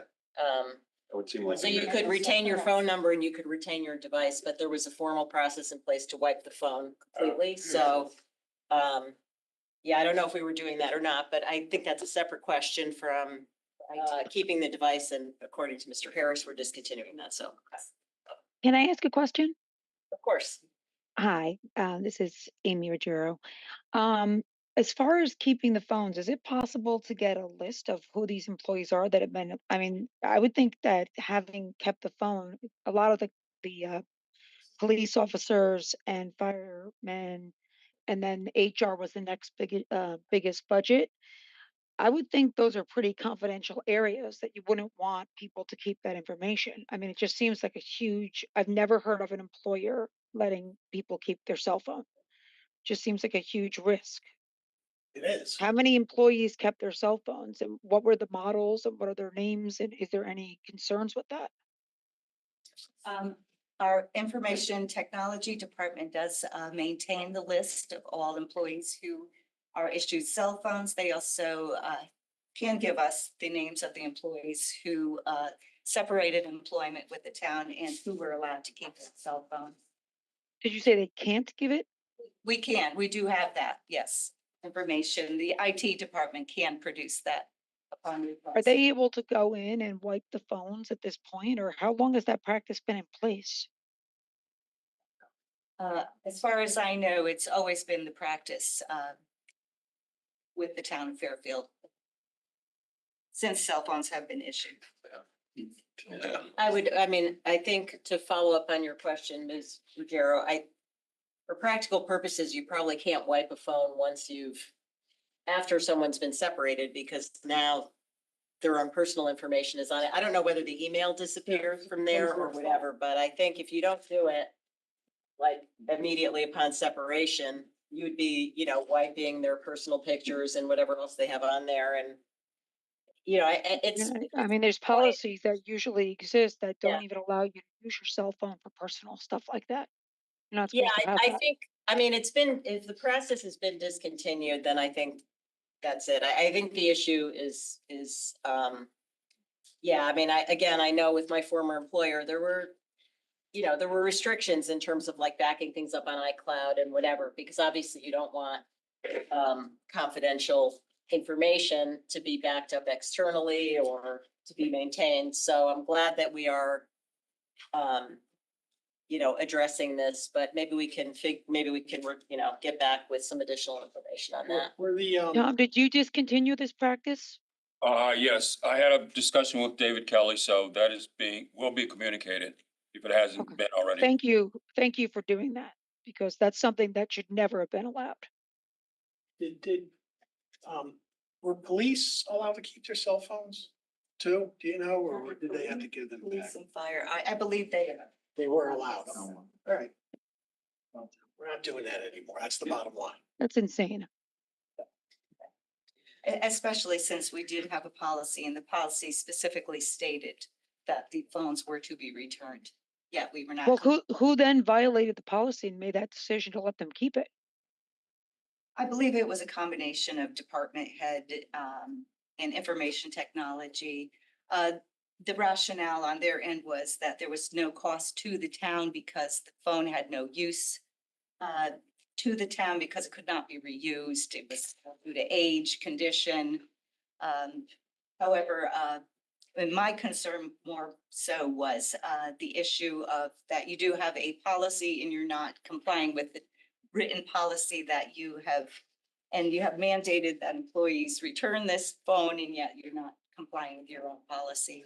And secondly, the concern of what information is maintained on those phones that perhaps should not be allowed to have the employee keep after separation of employment. I'd be curious to see if we could get a list. I'm curious if it's one department. I mean, if the policy states that you're not supposed to do that and people did it anyway, to me, that's a violation of the policy. I don't know how long it's been going on for, but if it's in one specific group, there certainly should be some conversations about it.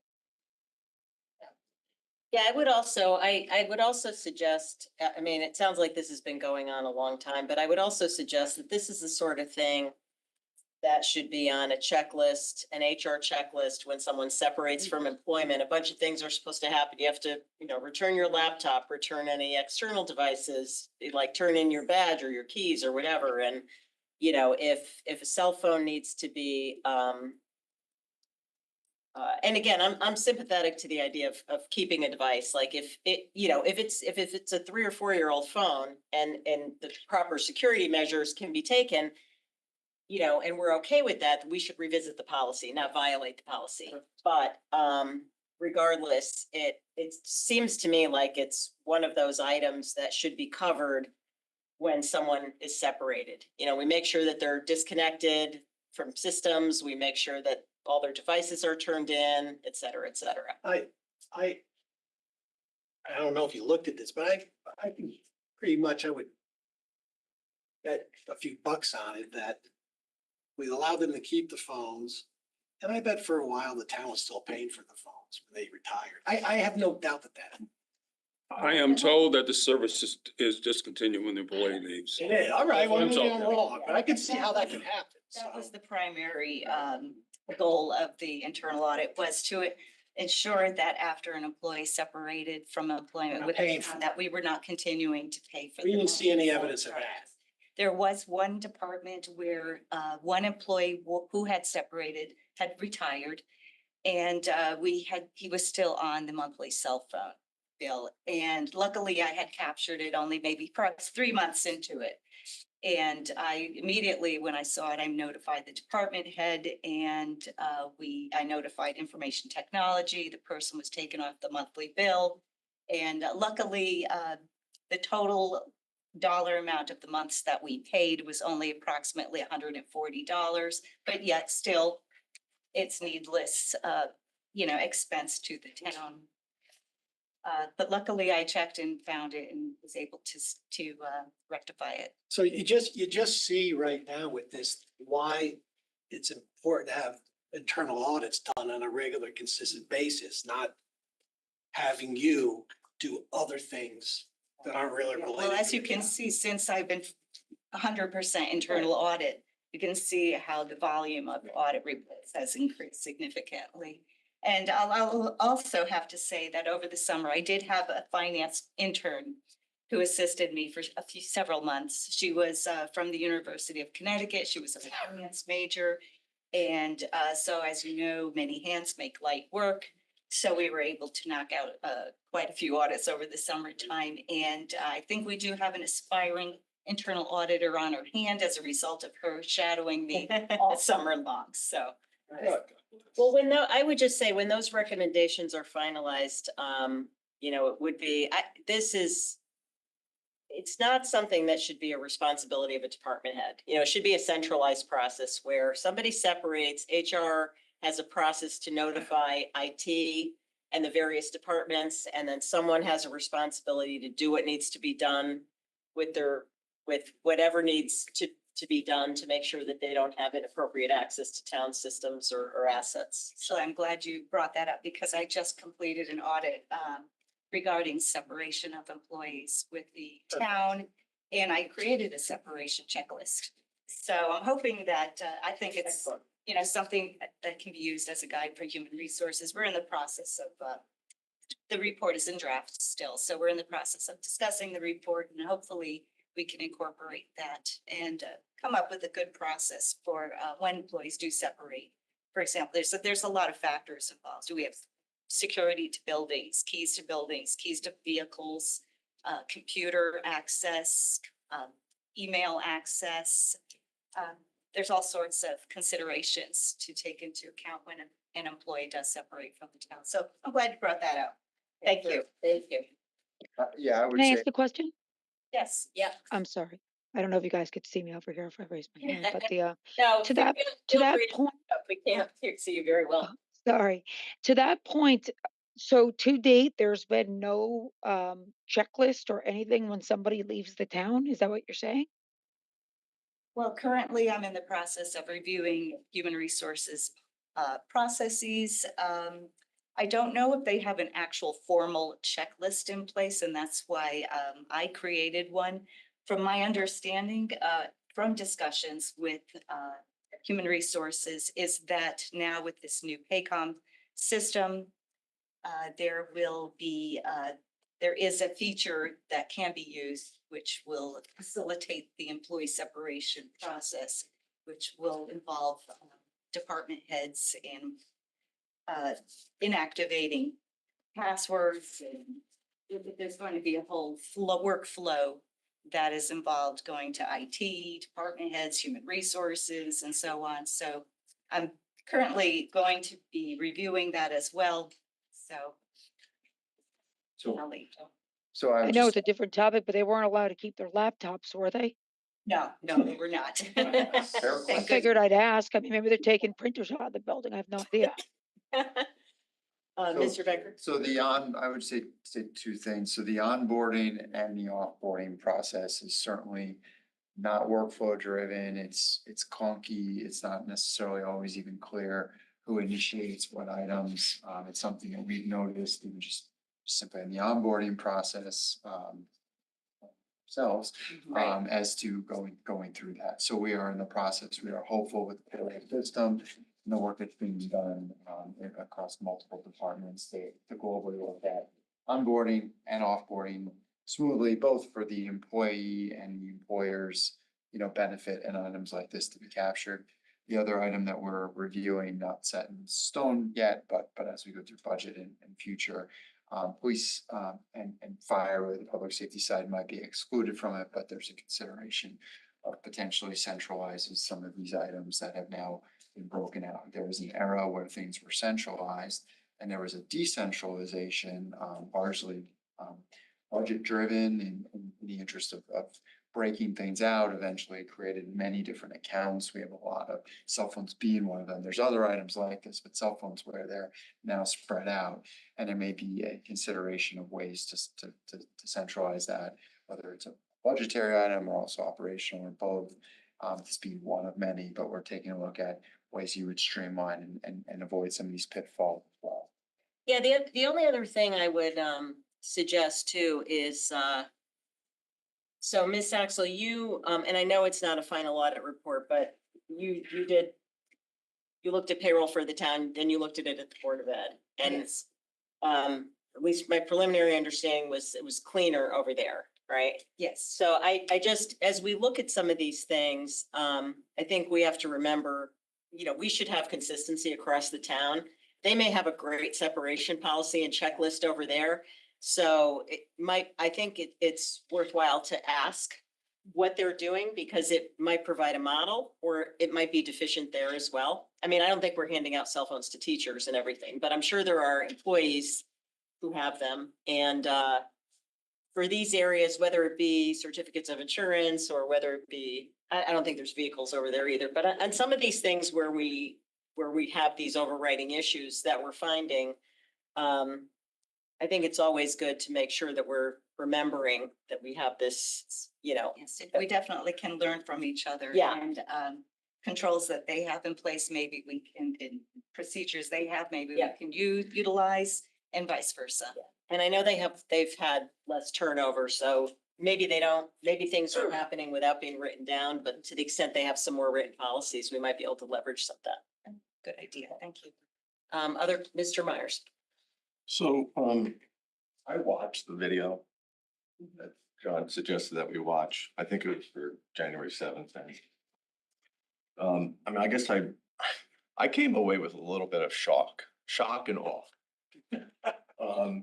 I mean, like internal audits are not supposed to be done so we can identify where processes need to be improved. You're supposed to be identifying maybe where it fell through the cracks. And what I saw in that video was that, I mean, Ms. Saxel is almost teaching them how to do their job. And it's shocking to me that our HR department doesn't already know how to onboard and out. I mean, that to me is that's like basic. I mean, I do HR on the side as a CFO. I've never even been trained and I know how to do onboarding and offboarding. And so, I mean, I think the town, anybody who's watching this, you should watch that video because there were a lot of things in there that you should be aware of that will shock you. And you should be disappointed that there's not more controls and knowledge of how to do your job. The other things I noticed that if there is an open position in this town, you know, as a finance person, you're saying, okay, we're saving money, and you just assume that the work's getting done, someone's picking up the work, but as was stated in this video and your work, is that the work doesn't get done, as we found from the assistant in the fire department. You know, there were some payments that weren't made because that person wasn't there to do what they normally would have done, and it didn't get picked up. Okay, we can blame previous administrations because we got rid of a grant person. I'm not a grant, sorry, a risk manager. Well, they gave that work to the assistant director of HR, and they don't have enough time to do it. So it didn't get done. That's why that certificate of insurance work didn't get done. But that can't be what happens when, you know, you get rid of somebody. You gotta make sure that the work's still getting done. So that was disappointing. I'm happy to hear that you are meeting monthly. I mean, you need to meet monthly if this is what's coming out of internal audit, because you have to put out these fires now. And I think, Tom, it was your first day, you know, hearing this information, and glad you came back the next day. I really do, but I am really happy that you're here because, you know, as a CFO, anything that came out of internal audit or external audit was, I owned it, and I didn't want that to come back. And I want to make sure that I'm helping. So, you know, you're now, I think, the lead for making sure these things get fixed. And then next time Connie comes through, it should be, you know, I don't have to expand my sample list. I can basically say that I only found one thing, and it was because, you know, somebody just, you know, missed a little thing, you know, so, I mean, some things were decentralized that maybe should be centralized. I think you brought that up in that meeting. I agree with that. But, you know, that was my general feeling. I mean, I think, you know, you did a good job, Lori, because you know how to address these things. You have a background in accounting and auditing, and, you know, as you heard them, you were already identifying the processes that are missing, you know, but unfortunately people that are running these departments don't, and that's scary. So, we need to work on that. We need to fill in the gaps. But, you know. Thank you for saying, and I just want to say, I want Mr. Gerber to be able to, but yes, thank you for watching the meeting. I think from my perspective, there's been a couple of things that we should be feeling a little better about, because like, I've been sitting on the audit subcommittee for 5 years, and a couple of things have been a real problem. One is that Ms. Saxel's time doing audits was limited. There were years where she was telling us she was either spending 10% of her time or 40% of her time doing audits because she was assigned to do bank reconciliations or other tasks in the accounting department. Unacceptable. Finally, when this credit card thing blew up, it came to a head, and it was like, no more, she's got to do her job. So that's one big thing. 15 audits is a lot in a year. And so the fact that we have full time, which, as I read the charter, is required, is important. Number one. Number two, and I'm not saying this to be critical of just the prior administration, because I think this goes back multiple administrations. Our first selectman, our chief executive officer, was not paying attention to internal audits. When I joined the board, one of the first things I noticed was when this Phil Pyle debacle happened, there were red flags that Ms. Saxel had identified that could have alerted us to some of those issues. But nobody was reading those reports, or whoever was reading them wasn't connecting the dots. So, you know, those reports need to be elevated to the right people who need to take them seriously. And I believe that's happening now. And I'm thrilled that Mr. Gerber is actually having monthly meetings, because I think our former first select people weren't even looking at this stuff, weren't even aware of what was going on. Huge problem. So that's another thing. And with that comes accountability. I have been personally outraged at some of the department responses to some of the audit reports, dismissive, just dismissing recommendations out of hand. That's not okay. And that's, you know, Mr. Harris will have to deal with that. Like, you have a recommendation, it's got to be addressed. And if the department head disagrees, then that's up to, you know, Mr. Harris or Mr. Gerber to moderate that and to figure out, okay, is the recommendation not appropriate? Is there some factual discrepancy? Well, then you address that and it doesn't even make it to the final report. But we've had a number of instances where department heads felt free in writing to blow off recommendations. So I think that's where the accountability at the highest level really matters. And in my opinion, you know, that should reflect on an individual's performance, their compensation, and everything else. You don't get to just ignore this stuff and move on. So I think that, you know, we need to invest the time doing the audits. Now that's happening full time. They need to have attention from senior management. They need to be taken seriously. There needs to be follow-up. And yeah, you hit it right on the head. And where there are things like, you know, activities that aren't happening because we might not have the right resources, you know, in terms of a risk manager or anything else. Those are things that it's important that this board be aware of because we've got a budget process coming up and we need to decide, you know, we need to understand how the town's going to address it. But yeah, those are very important issues. So thank you for your comments because for a long time, it's been personally very frustrating to me that we haven't devoted the necessary resource to this activity. And when we did devote the resource, the results of the audits were not taken as seriously as they should, despite the efforts of, you know, the audit committee. So thank you. Mr. Gerber. I would like to say thank you for that comment, Jim. I have a similar background, I assume, started in internal audit. Just so you know, if Tom had left, I would have been very disappointed because before he joined, we had breakfast or lunch and I said, Tom, you need to know this is a turnaround. It's a turnaround situation. And I feel like, you know, we've been kind of drowning in these issues. They're pervasive in many parts of the organization. Tom's got a lot of internal control issues to grapple with. I agree with you. At some point in a normal control environment, you know, the auditor is not helping to write the policies. It's not normal right now. We've got to get there, but it's not going to happen overnight. Part of it is going to be systems. I mean, Tom knows more about this stuff than me. He was actually controller of a large organization.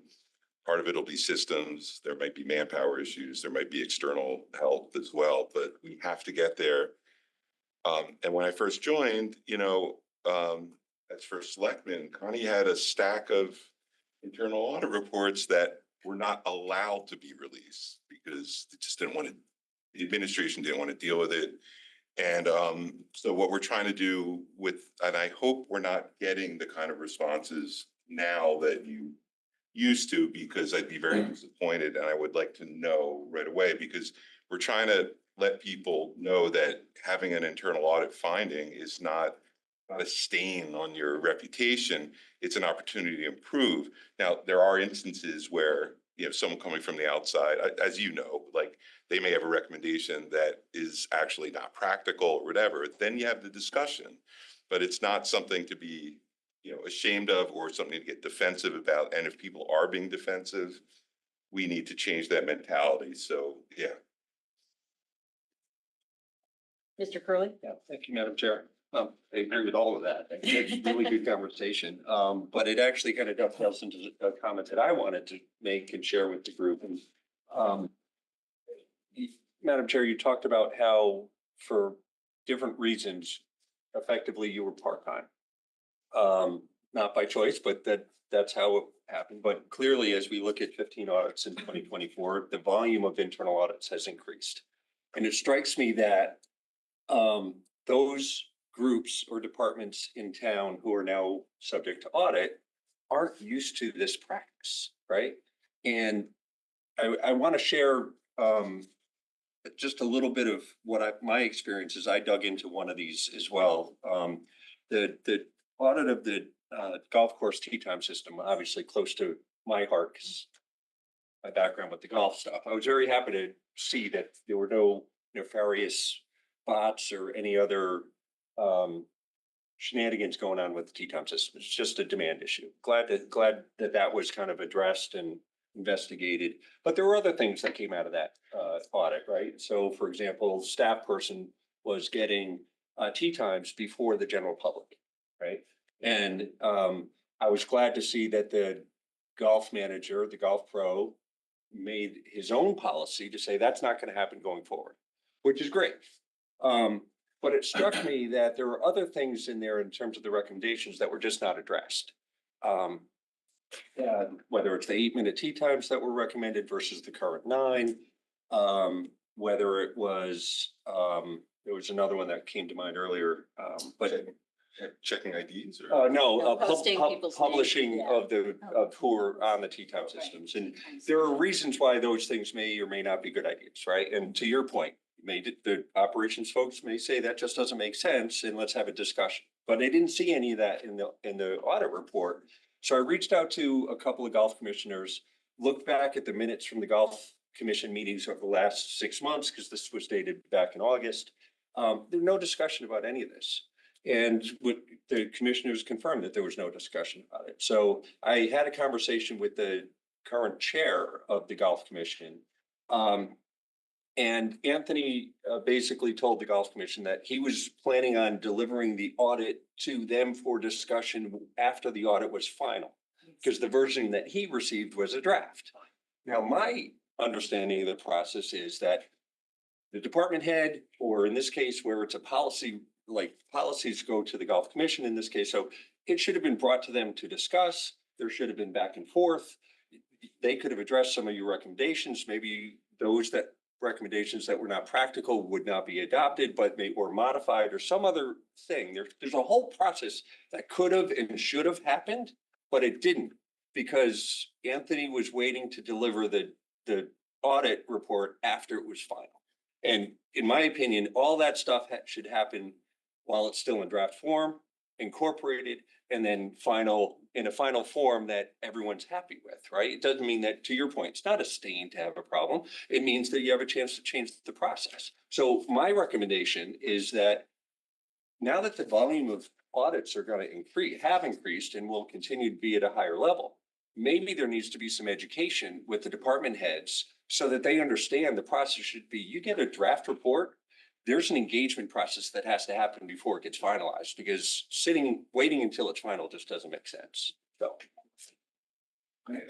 Yes. I'll be honest, I never, because I think we've talked about engaging the management prior to going final. I never actually thought about engaging the commissions before. I think it depends, right? So Yeah. if it's something that's specific to a department, Yeah. that's department head, right? Yeah. But in the case of the policies for like the golf commission oversees the golf operations policies and So if regulations, you had a rules. policy recommendation, it should have. been Right, like discussed, 8-minute yeah. tee times, that's something they should talk, or whether, and frankly, like, it was great that the golf manager, golf pro said he's setting his own policy, that his staff will not be allowed to get a tee time differently than anybody else in the public. That's great, but he could revoke that tomorrow.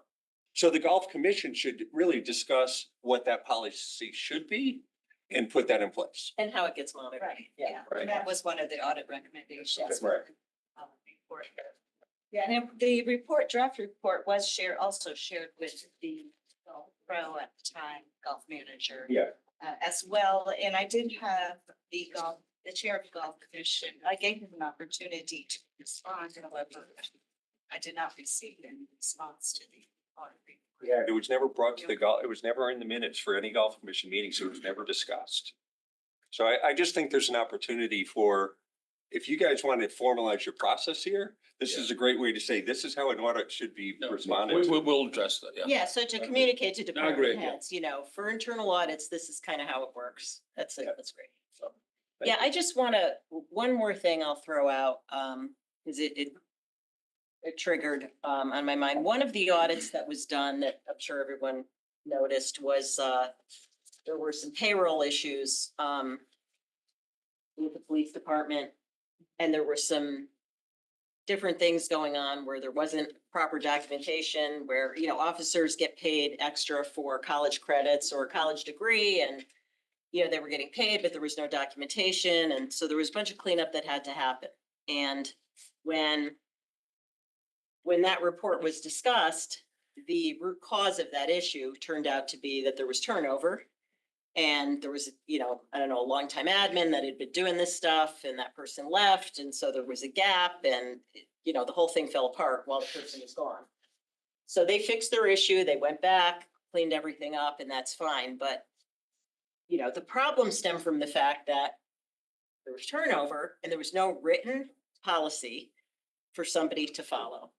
And to Mr. Gerber's point, this is pervasive. We don't have good written policies anywhere in the Tom's town. gonna fix it. And where we have them, I've always asked, because I know Connie's written policies, and I'm like, where are these? Are they in a drawer? Like, who knows where they are? Do we have a, you know, it's not like there's a policy and procedure manual. I mean, we did a lot of work to get a purchasing one in place. But, you know, for me, and especially on the subject of payroll and as we transition to Paycom, I do think there's a good opportunity to, you know, focus on that broadly in terms of where are all our written policies and procedures. It was the same thing when we had the whole credit card debacle, right? There were policies, just no one knew about them. You know, people had even signed off on something, but they forgot about it because they got their credit card 4 years ago when they started and they forgot what the policy was. So, you know, having comprehensive policies that everyone knows where they are, they're available, they're followed, filling in the gaps where we don't have policies. To me, that's a project that is important. And if there's some outside help needed to get us there, I think the board would be supportive. And we do have some, you know, we use part of the Board of Finance budget for the payroll audit. There's a little bit left. So I personally would love to see that effort, because when we talk about, you know, separation policies or cell phone policies or whatever the heck else it is, you know, basic payroll policies, you know, this is going to be a continuing issue, because we're always going to have turnover in personnel. Stuff will always happen. Tom? Yeah, we have begun the process of assessing and documenting controls. It's gonna take a while to get it done. Right now, I'm working with Connie to get it off the ground, but I think we're probably gonna have to go to an outside resource to do it. The first area we've actually started looking at is payroll. But it's not just payroll, it's beginning with onboarding process to writing checks and issuing W-2s. So we're gonna look at the entire process. Excellent. We just started that, as a matter of fact.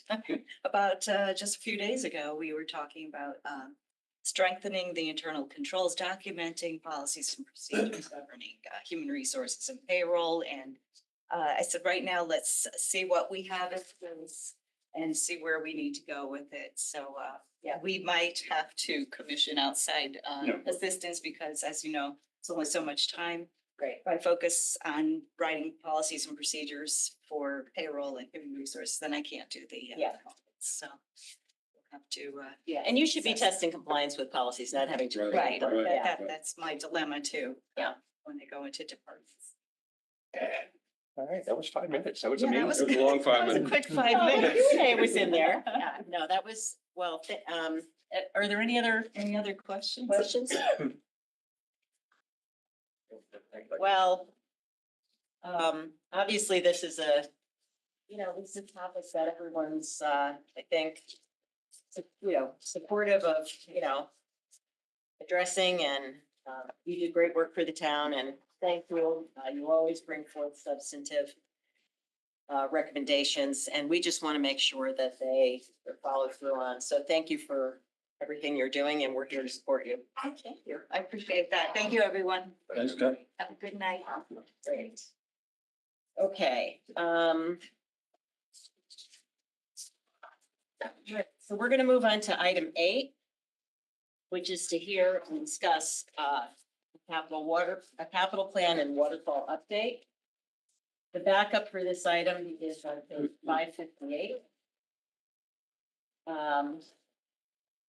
So as background for the public, the documents we'll be reviewing are an update of the town's 10-year capital plan and the resulting waterfall document, which is the model that projects out the town's debt service costs if we approve the projects on the capital plan through bond financing as they are proposed.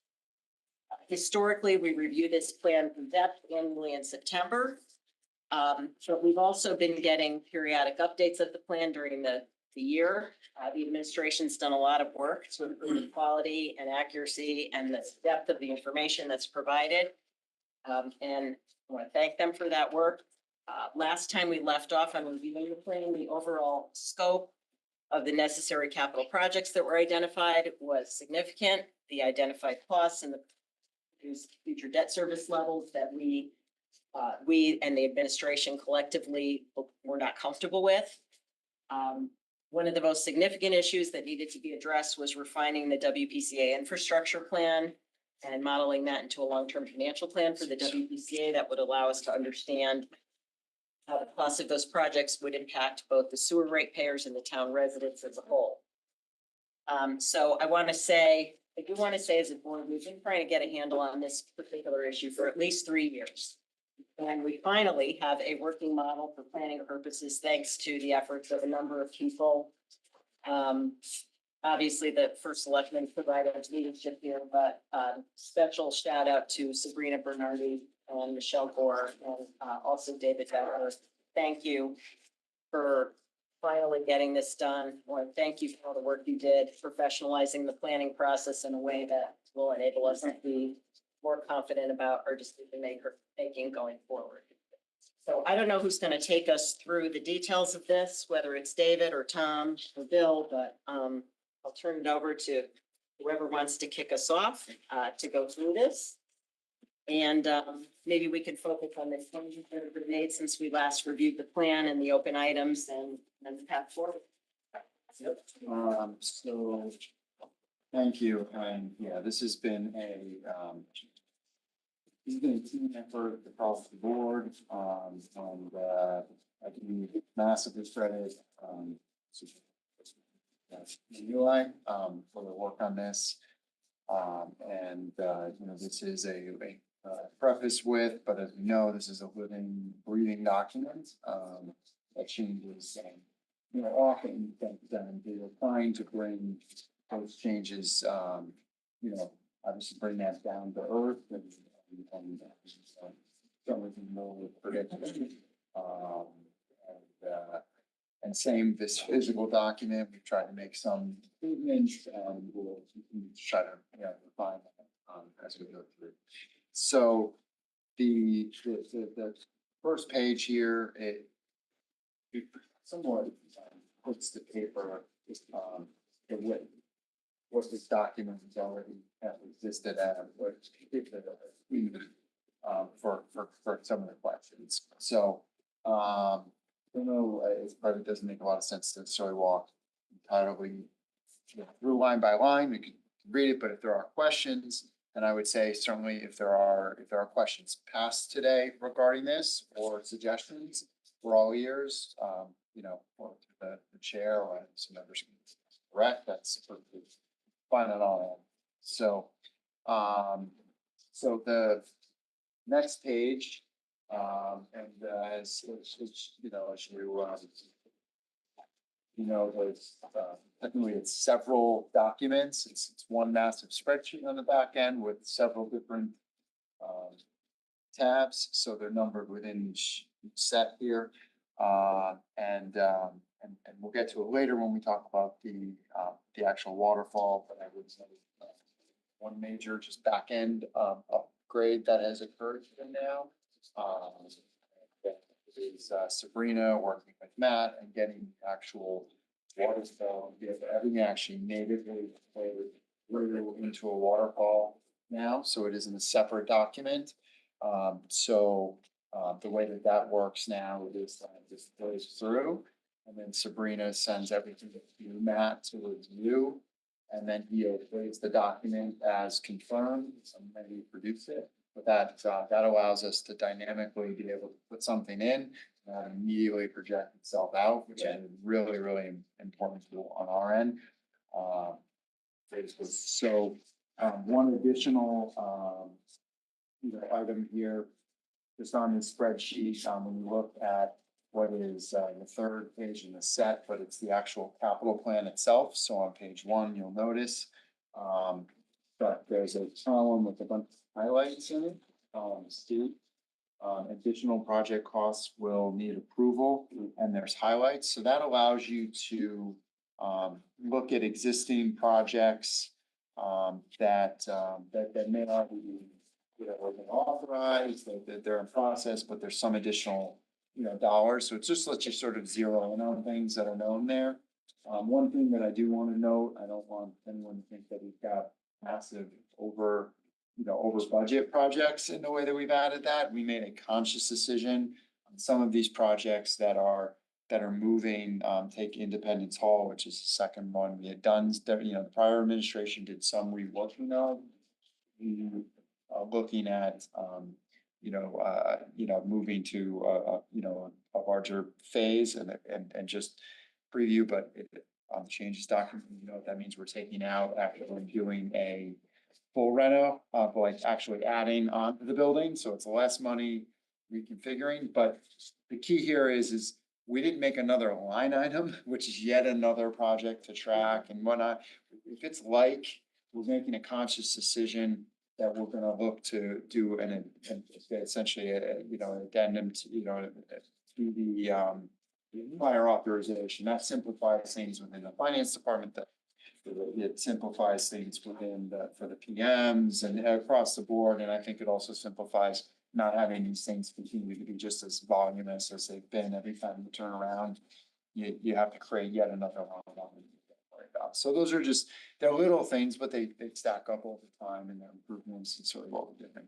So Can I just ask, would this column, and thank you for that explanation, so like Independence Hall, so that's a different phase, that 4 million, that was never contemplated in the first 500,000, but if we have an issue where a project cost is going over budget and does need an additional authorization, would that be captured in the same it column? would be captured in Okay. the same column. And we'd see in the explanation what that was. Yeah, and as an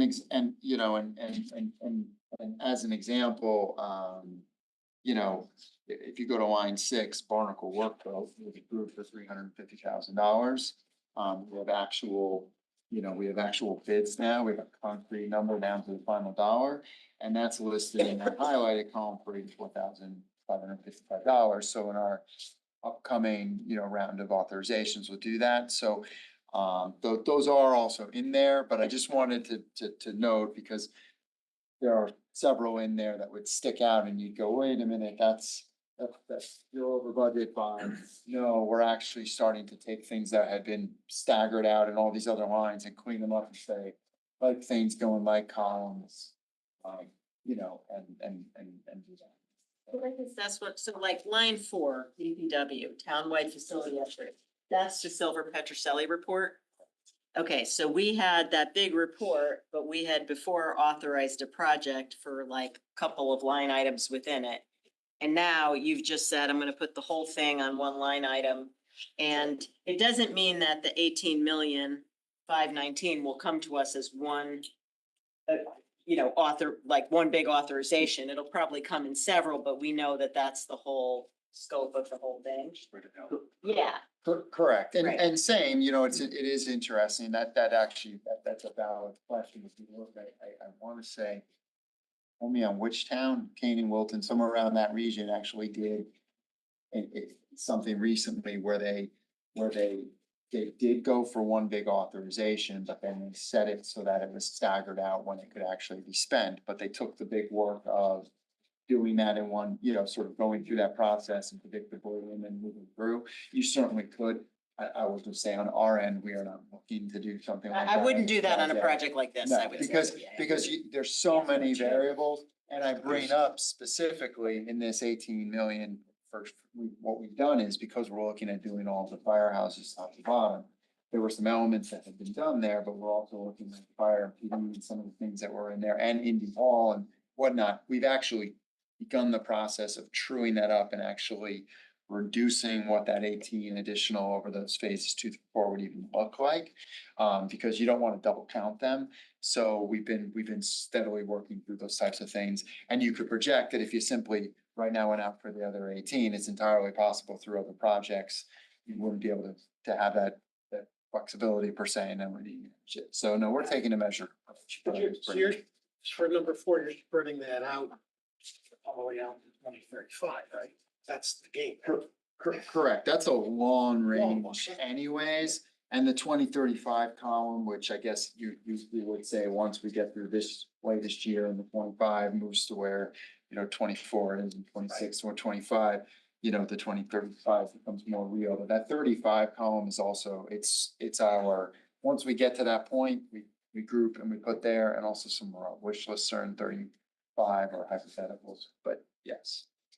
So we continue, that continues to be something that, the facilities, group within DPW has been steadily working through. It's a pot of funds to one by one chip away. As with many different things, what you thought you were gonna do in year 7 sometimes has to be done in year 2. There's a flexibility there, but it has become an important, funding source and an opportunity to move through that lengthy set of reports. Yeah, no, I just want to say, and I think the distinction is important. I personally would not be a fan of, and I know you said you're not going to do this, a giant authorization that's going to linger for 10 years. Like, we should not be doing that. I understand the cash flow is broken out, but if you think of, like, let's say there's a school, there's one project, you're going to build a school, it's going to take 4 years. Yeah, you'd authorize that all at once because it's one thing. Whereas this townwide facilities upgrade, that is a series of discrete projects that just happens to be in one report. Price is gonna change. Yeah, those, and well, costs will change, whatever, but we would authorize those by project or group of project versus, and that's the distinction. I bring it up because you said it, and Yeah. not our intent here. I take it even further that we had labeled it originally in phase 2, 3, 4. Right. Similar to Rooster River. Certainly for me, you're gonna hear a lot of sort of breaking down this phases. Yeah. Concept of things being concretely in phases. We learn consistently that what you thought was in year 2 turns out to be in 3 and vice versa. So we're looking at setting the stage that there are, this million may adjust some in what it is, but that we're going to continue to work our way through this in a measured approach and come to the boards and adjust as things are in the ground, but that purpose is there, and sometimes it'll be a little more and sometimes it'll be less, but we're gonna try to work through. Our goal with a lot of that is, we have aging infrastructure and we want to make sure that we have safe and also, buildings that are, as the things that were identified in there, safe, but also buildings that are, we're not causing future hardware issues of the same thing. So we're even evaluating within there what, sort of our take on the priorities. Mr. Myers, yeah. So just 2 questions, because it kind of leads to, what's the status of White? Like, I mean, as far as, that study we were gonna do, I think the last time I heard we were still RFP. So I'm gonna make a few comments on it, and then we also, we have Eli on the line as needed, who is largely been keeping that process for us. And then I'm assuming the first selectman may have something to say with it, but I do just want to address just globally, the Board of Education's projects and their timelines as they are board approved remain in here. So we, there's certainly, I would assume a question would be, you look at the dollars and the timelines. We did not make adjustments in that at all, and that they're board approved, they get loaded into here. And so the only adjustments that we've made so far on the board side is a little bit within cash flow, but we did not in the Dwight instance touch the cash flow yet. But in a couple of the HVAC projects, the board does not actually vote on the cash flow. Those projects, that start times and whatnot are clearly sort of layered to occur. So we found some of them where they were spread out over 3 summers, not 2. So when you looked at the cash flow, why were we grouping them into 2? 4 summers, not 3. Why were we grouping them into 3? So HVAC, if you do that on a 25 or $30 million project and you looked at our outline years, it was causing us to bunch up in that threshold totally unnecessarily. So we actually did have a call with Board of Ed, Facilities, Operations, and also Colliers, who's the owner's rep PM on those projects, and actually like work through them. So we felt comfortable making those adjustments, but otherwise we didn't touch it as far as this at this time. So I would defer to, you want next, and then Eli, or you want Eli? Just one follow-up, just so everybody, and maybe for the public understand, like the cash flow is so critical. I mean, one of the big things that's changed in this process, you go back a few years, the way the waterfalls were done, they used to have the number in the year that the project was approved, which bore no relation to when it was going to be financed. And the purpose of this thing is to feed into the debt waterfall and show what our debt service is going to be. So, one of the big changes instituted, which we've been kind of pounding our fists for a while now, is to really focus on the cash flows, because that drives when you bond, when the debt service is going to be. So, just so everybody's clear, so David's saying, if the Board of Ed approved a project, it's in here at the amount they approved it on.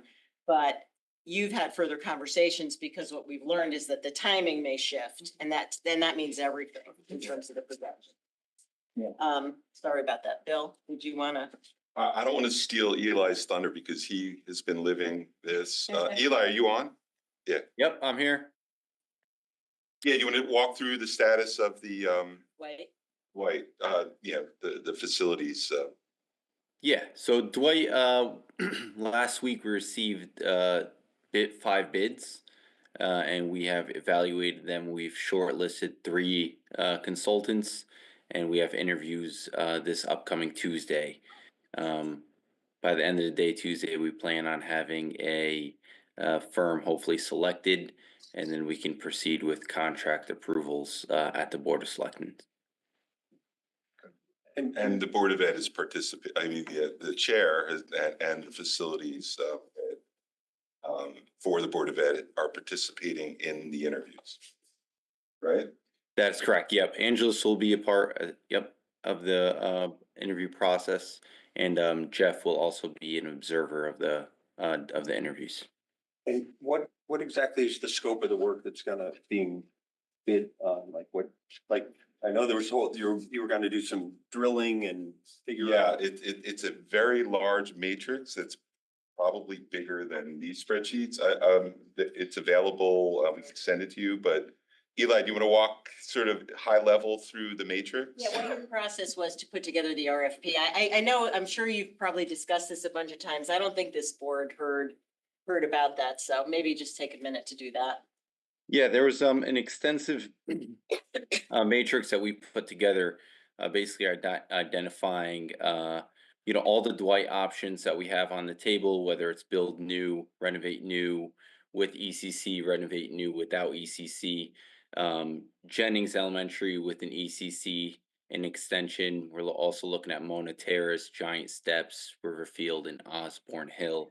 Part of the scope is a site analysis for them to look at the flood zone assessments, temporary locations, playing field assessments, rock ledge, site borings, soil sampling for contamination.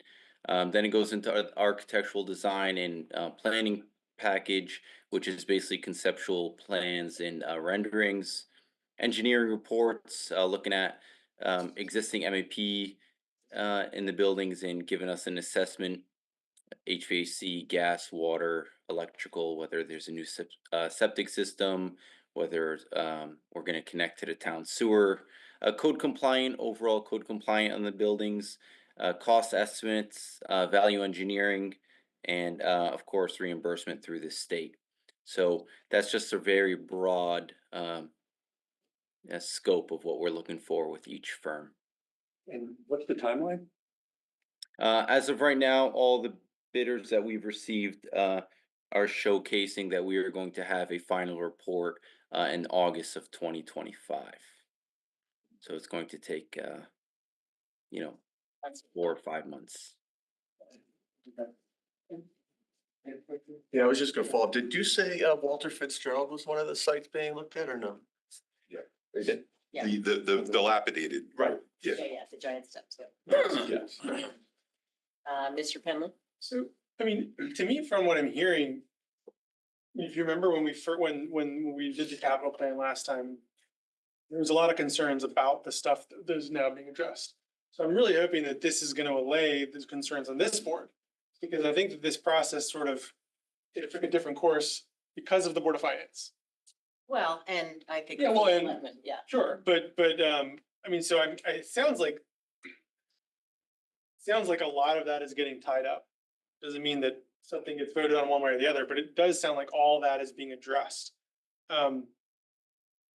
So I mean, what I'm hoping is happening is that at some point, you're gonna kind of hand this thing to a bow to the Board of Ed, tied up.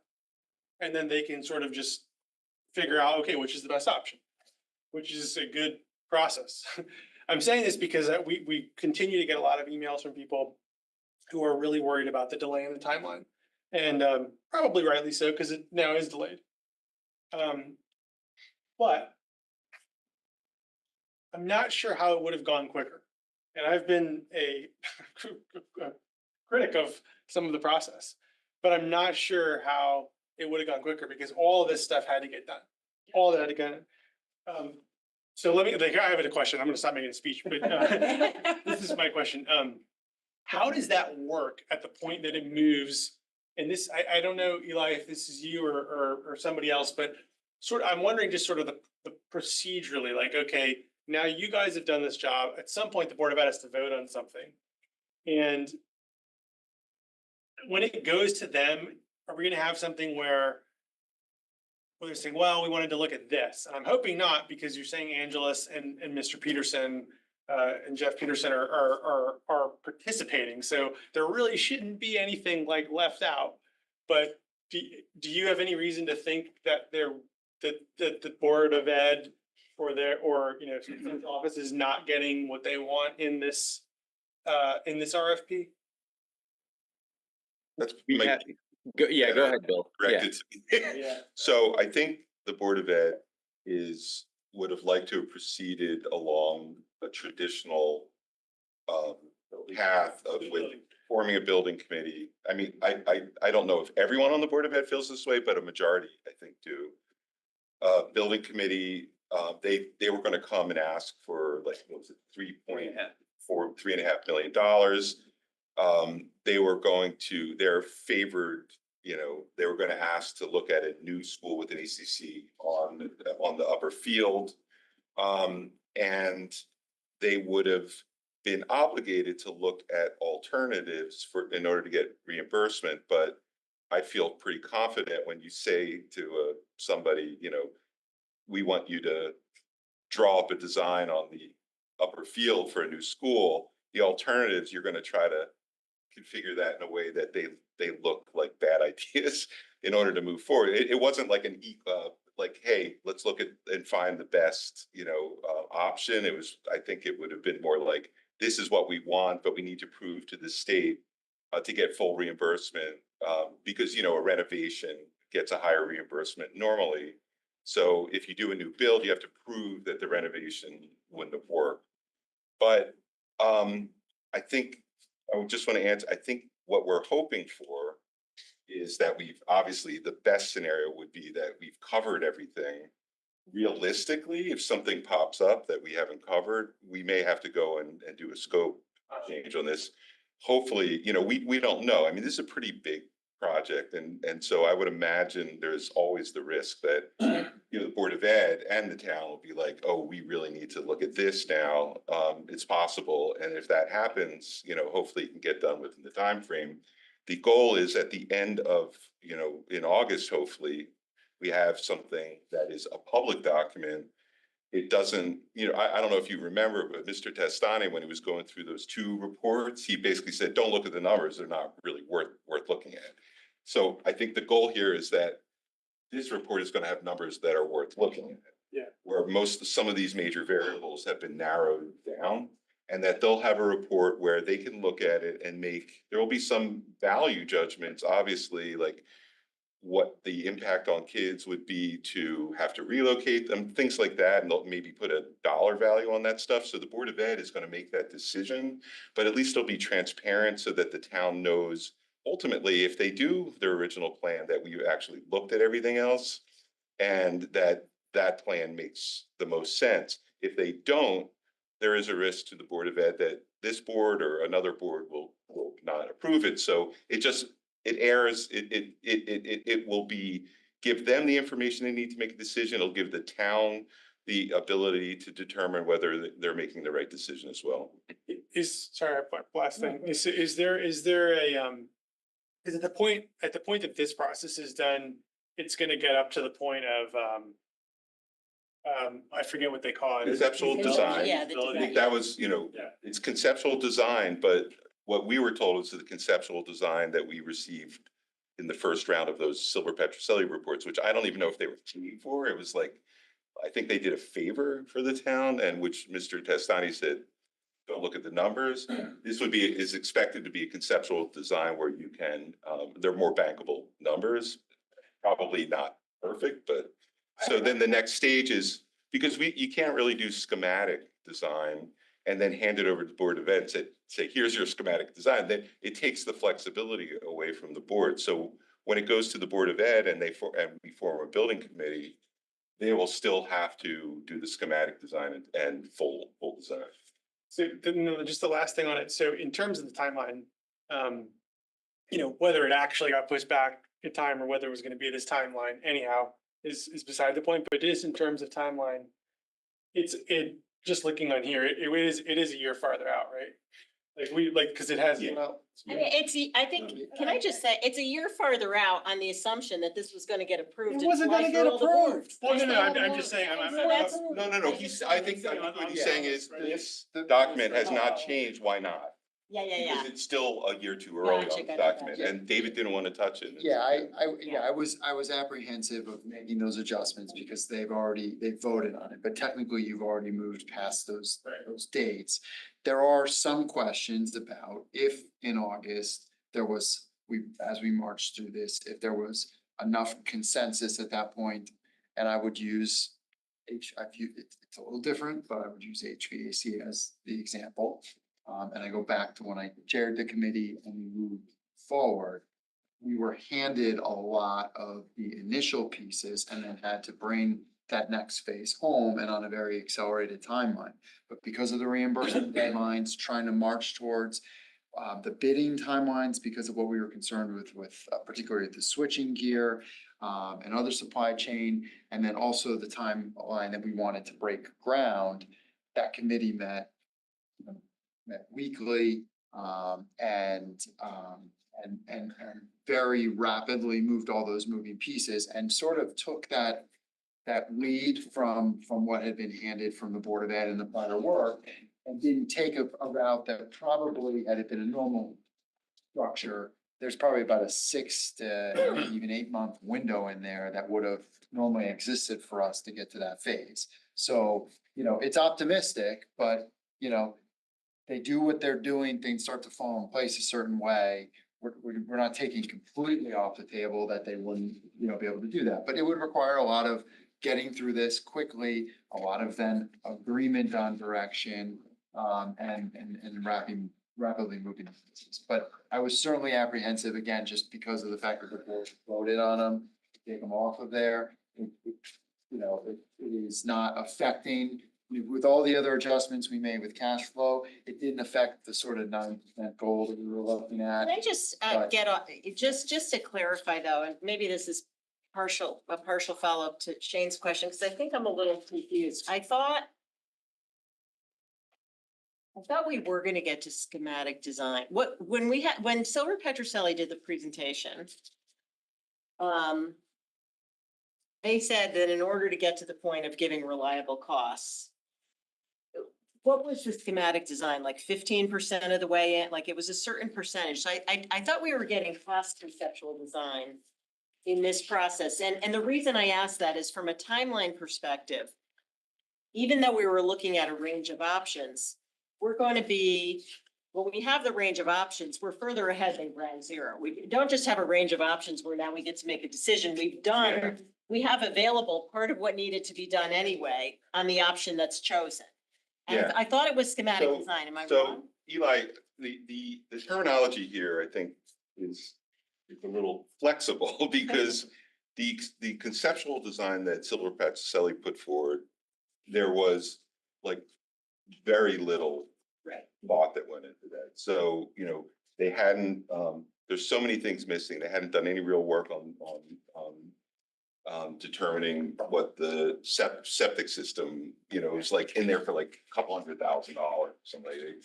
And what about the new field? And, there was a whole bunch of things that basically, like Constani said, Right. don't take these numbers seriously. But in terms of the definition of conceptual design versus schematic design, I think, Eli, you probably have a better grasp of when we're gonna have a heck of a lot more than that Silver Petroselli report, but it wouldn't be classified as schematic design, right? Yeah, that's correct. It's conceptual design is what's being asked for in the RFP. But the difference here is we are going to have a lot of information on the major unknowns, as we call them, such as site borings, soil sampling, um, also looking at, like Bill said, looking at the septic system, looking at the leaching fields. Um, you can also look at rock ledge, ledge, how much ledge is there, right? We're going to have all these borings, which are, yes, we are only going to conceptual design in terms of paper and the design of the actual building, but we're getting all this information that before we did not have in order to develop a better estimate at this level. Okay, and part of the reason I get concerned when I hear conceptual design is we've had a number of instances, HVAC being one of them, where we've gotten quote unquote conceptual designs that have been like, I think the last HVAC project that came back, triple the cost. The original estimate was based on a so-called conceptual design and it turned out to be pretty worthless.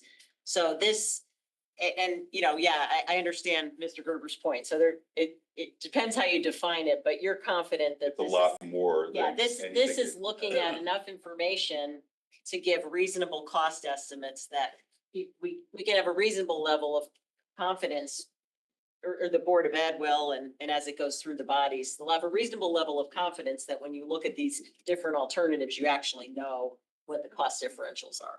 Well, and I would just add, just having been in project management, I still think there's risk in a conceptual design. You have to have an adequate contingency, but I do think that it will allow the various bodies to make informed decisions about choices. There still may be cost overruns, there still may be value engineering that's required, all those things. But I do think if I heard everything correctly, we'll at least be able to make an informed decision about whether we go up the hill or stay on the current footprint or move downtown or whatever. I can tell you how I felt about the last early conversations about this, and I think it was shared by many members on this board, that if we'd gone down the path requested and gone to design, none of us would have been shocked if they come back and said it's 30 million. Yeah. Would not have been shocked at all because they hadn't done the basic work to figure out where the real risk. There was just a huge amount of risk. Not that it will come out that way. Maybe, I I hope that they come back and say, this is definitively the best way to go, but there's a tangible risk that would. I do think that, the biggest risk is in, the unknown, right? Where if you're starting on that backfield, once you know the borings, once you get out of the ground, then you just have bid risk, right? Supply, cost of supplies, things like that. But if you're doing a renovation, whether it's asbestos or some other carcinogen, you're always gonna have a greater volatility in your number when it's a renovation versus new. Granted, I get reno like new is the concept, right? But I still think that it sounds like we'll get what we need to make informed decisions. The numbers still may be moving, but I think it gives the town what we are looking for. Yeah, I think that, to your point, my concern was that the big risk would be that we're like, okay, we'll allocate this money. We think we've got a $65 million project. It comes in $30 million more. And it was like, whoa, let's back up and look at other alternatives. That would really be things.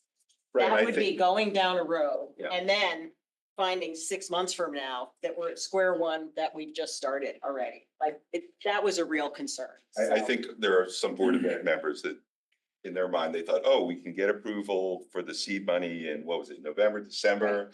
We can get the design done and we'll have the application with the state by May. Right. And I just didn't, and I think some people here agree that that's not realistic, like, Okay. so. So we're looking at, so it's great to hear that we got multiple qualified bidders for this and Shout out to the capital project management team. They were working the phones. Love it. That big time. that's great. So they're really forming relationships, with vendors and getting them interested, which is a big part of it, I think. Yeah, it's great. Mr. Myers. So my second part of that question. Thanks for asking. So, if those numbers are good and they're phased properly, and I understand that it could move a year. And you look at, this document, which are kind of like fast forwarding now to the debt service.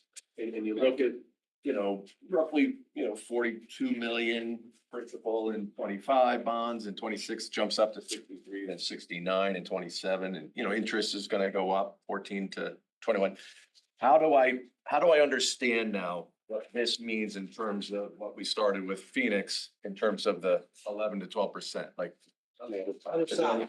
Yeah, so. Okay. Right hand column. Flip it over and you go all the way out to Column the second to PP last on the column. second page. Okay.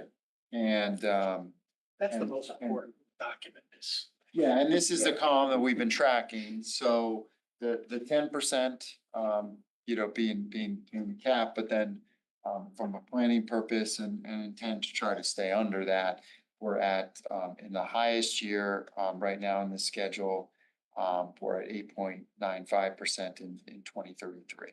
So, and I did want to just bring up, there's a number of different things to factor in here. The budget,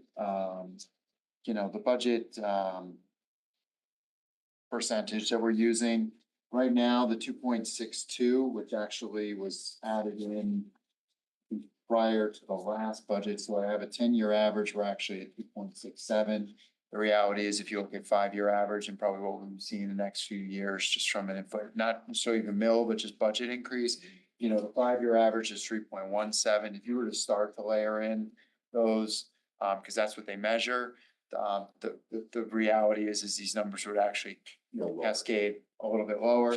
There's other factors, interest rates, things like that may tick up a hair, but even in the highest environment we've seen so far, we've still been able to maintain, in the low 3s, which is what we're projecting. So, these are even at those numbers, I guess my point is there's a number of elements to kind of protect us, in that.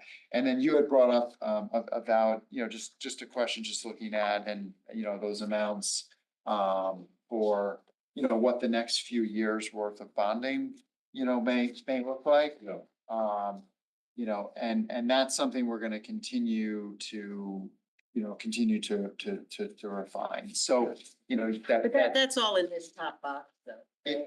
fund details. It is, and it also tracks back to the summary sheet and our total town BOE and WPCA town funded portion number. So that 42.9 is gonna continue over the next, a few weeks to months to get refined. It may go, it may go up a hair.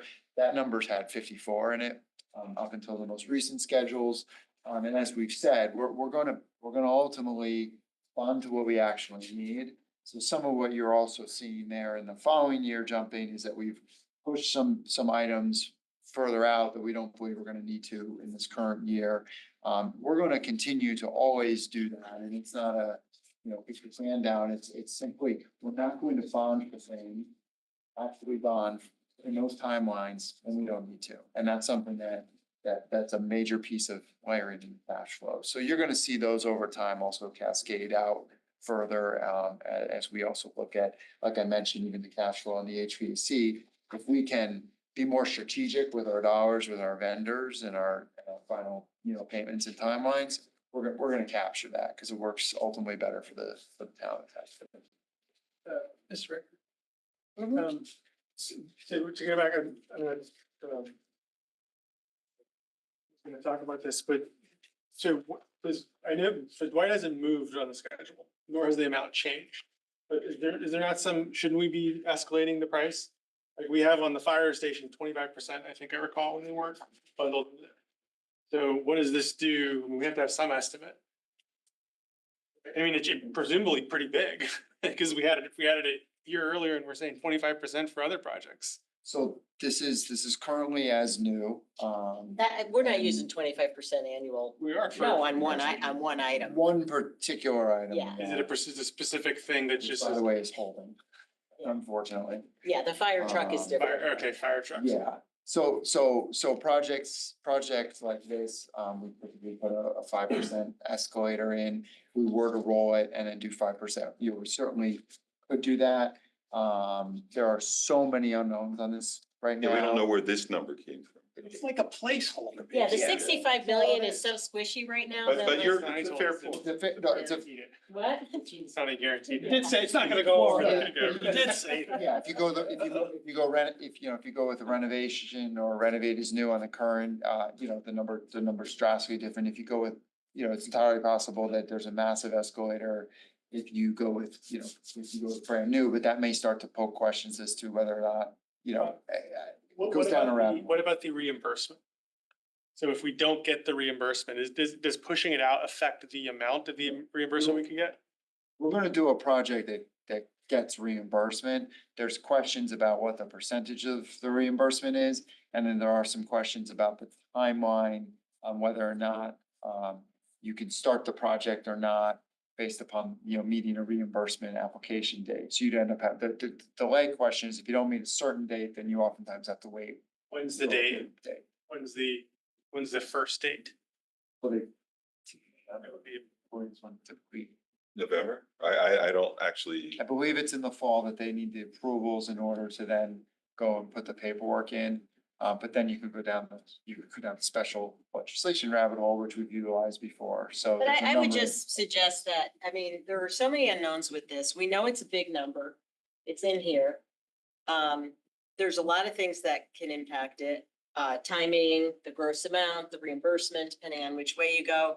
I'm not sure I would spend a bunch of time trying to refine that without knowing anything else. Like, once we get the report in August, once the Board of Ed goes through the process, the Board of Selectmen, I think then it makes sense to refine this, but at least for now, we know it's a big number. We've got big numbers in here, and we see that those still produce, debt service numbers that are within our policy. I'm doubtful that we are going to, when you look at how this comes out, I'm doubtful that we're gonna go from 42 to 63 to 69 and then 2 months later be at 26.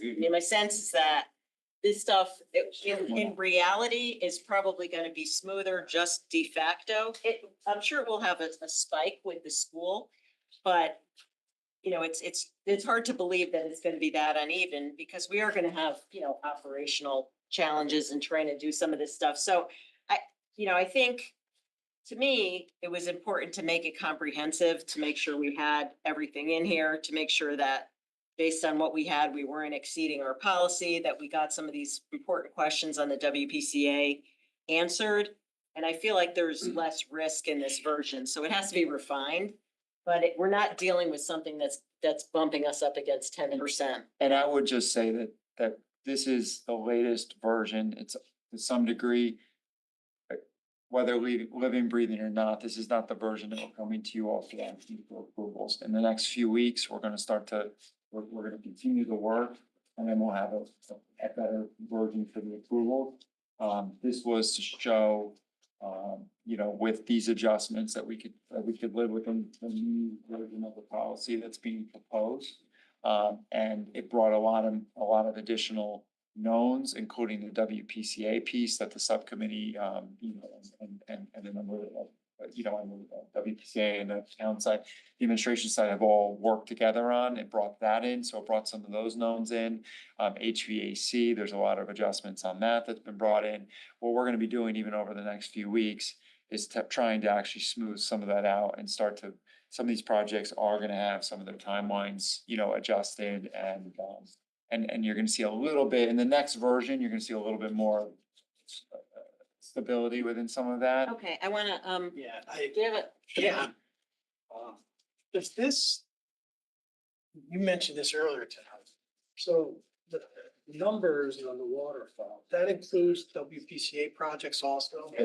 So this is the This is net. Board of Ed, the town. Not a Board of Ed only. the town- Town so it's share. three Town's pieces. The portion, town share. Town Yeah. share of Yeah. WPCA. because WPCA's, I guess. If they are, They're yeah. able to fund their own. Yes. Yeah, cause I mean, A if, lot of it. and that's another big change here, because the percentage previously didn't make sense. We were saying this is debt service as a percent of the budget, but we were taking debt service for the town and the WPCA that wasn't gonna be in the mill rate, and then comparing that to the town budget, that didn't make any sense. So this is net debt. Well, we don't have and I guess we're gonna be voting on this, we don't technically have a policy about what the town share will be on WPCA projects, right? We don't have it, but we will, it's We will, we're under, going to. yeah, so in the subcommittee meeting, prior to this meeting, we've been doing a couple things, but we reviewed, it was very important that before we started looking at this net debt, that we understood how much debt the WPCA could afford. So that financial plan is in draft form. Gave some comments. It has to be modified, voted on by the commission. They've also put forth a draft proposal on funding, which is currently reflected in here, but the WPCA commission again still has to do it. But yeah, right now, it's apples to apples. It's debt service that will flow through the general fund, be part of the mill rate compared to the general fund budget. So. Thank you. And I just want to mention this really for your benefit, Jim, because you were talking about how does this compare to what we talked about with Matt's Spindle. Just make sure everyone's aware, our policy talks about debt service to budget, right? Yeah. What gets presented is debt service to revenues. Slightly different. Yeah. Very close, obviously, but slightly different. Just make sure that's clear. The percentages won't line up. Can you just, two things, I know there's been some substantial changes in project costs on here, which have changed the numbers, because obviously we went from 10% down. So can you just walk us through, I don't want to walk through everything, but the major changes in here, and then after that, we could talk about WPCA.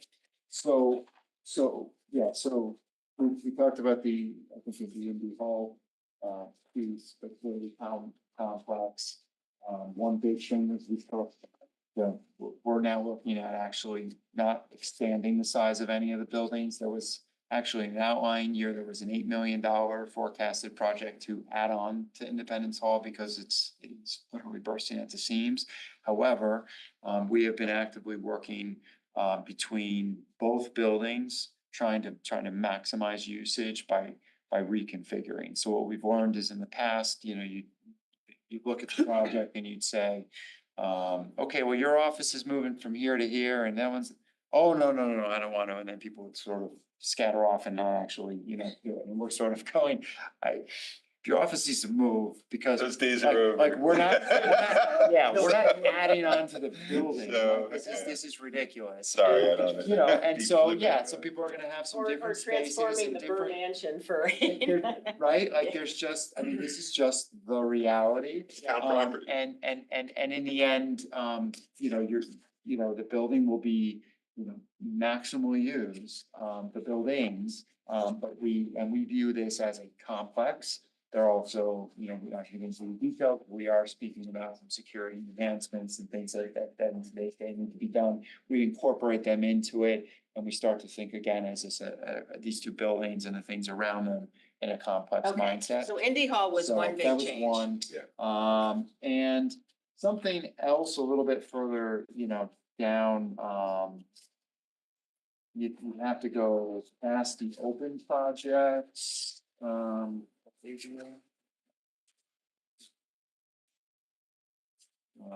on one more item, on page 4 of the capital plan, venue plan. So track line 53, it's towards the bottom, if you look on the left-hand side, roughly number 53. The radio system and infrastructure, project. So that project was originally supposed to mirror the state of Connecticut's, what they call the Connecticut Land Mobile Radio Network. So it was essentially, it rides off of that network as a sub-network, but it was essentially supposed to be the Fairfield Land Mobile Radio Network. And what they did was, it used to be referred at the state as the Connecticut State Police Radio Network, until they started building out for all of the other users across state government that need to be on radio. Let's get it comprehensively. The town of Fairfield, building off of their overall network, but fortified and specific for Fairfield, was originally supposed to involve more than just police and fire. That project would have cost, roughly $1 million additional at the time in order to do that. So that would incorporate a lifeguard, on the beach, to a public works truck driving down the road, to our health department, our CERT team. There's many other users. So the baseline of this network is already in place. We're talking about building out some technical components in order to have zones and channels specific, and then actual subscriber units, be it in portables or mobiles inside of their vehicles. It's a scale up to a project. It's one of those, you've already got the foundation, now you get the high ROI by actually spending a little bit more and then massively putting this out throughout town. And there are many public safety elements that are important. For instance, when we have water rescues, our lifeguards can't talk to, or vice versa, our first responders. You'd actually immediately be able to be in contact while people are inbound for rescue. So there is a public safety net. So that's moving those dollars up and essentially finishing the project the right way. The other piece that's on here is line 57. It's on the next page, right at the very top. Page 5. The Roger Ludlow Middle School turf. There is, and this, I'm gonna let Eli speak to this. So this was a Parks and Rec project. It was sent out. They began the project to the turf field. As soon as they disturbed soil, this is not tied to, what we've spoken about the last few years, but this is a change in the way that soil is looked at. But things to be weary of when you convert a field to turf. So Eli can speak to this. Yeah, so originally the fields were all tested during the Julian fill back in 2019, which at that time it came back as non-detect. Well, it came back as non-detect for PCBs and quote unquote contaminated soils. When we dug into it now, unfortunately, there's a policy, where we have to sample what we dug into, and it turned out to be polluted, which is not contaminated, but polluted. And the soil's perfectly safe to stay on site. Unfortunately, due to the project and installing a turf field, there was so much cut that we couldn't keep it on site, and we had to ship it off. CTD gives you three options when it comes to polluted soil. You can, one, keep it on site. Two, you can ship it to another site with a permit from Connecticut Deep. Or three, take it to a disposal facility. So in this case, we took it to a disposal facility. And I think it's the total cost, we were looking at that this morning, is closer to 900,000, not 1.2 as shown on the capital plan that's in front of you now. So we will be coming in front of you guys within the next couple weeks for an additional authorization. Question on that. Yeah, Mr. So was it his historical pollution there, something that's been there for a long, long time? It was PAHs or organics, and some polycarbons that come particularly because it's close to the highway. So not necessarily historical as we've seen previously. It's been there a long, it wasn't, so in other words, it wasn't dumped there by somebody. It's something that's been there for a while. Yeah, that's correct. Yep. And Eli's, point with some of this, if you had simply converted the field, like they're at levels that had you left it in place, but the second you touch it and go to the turf field, you have to take stuff off site. So Right, can Yeah. I ask though, is this something that we could have or should have identified when we did the soil testing the first time? Like, in Yeah. other words, if we, and this sort of eats up, this incremental eats up what I think they wanted to invest in another turf field, but if we do if in the future, another one of these projects is under consideration, we've learned something here that will enable us to better understand. And I just.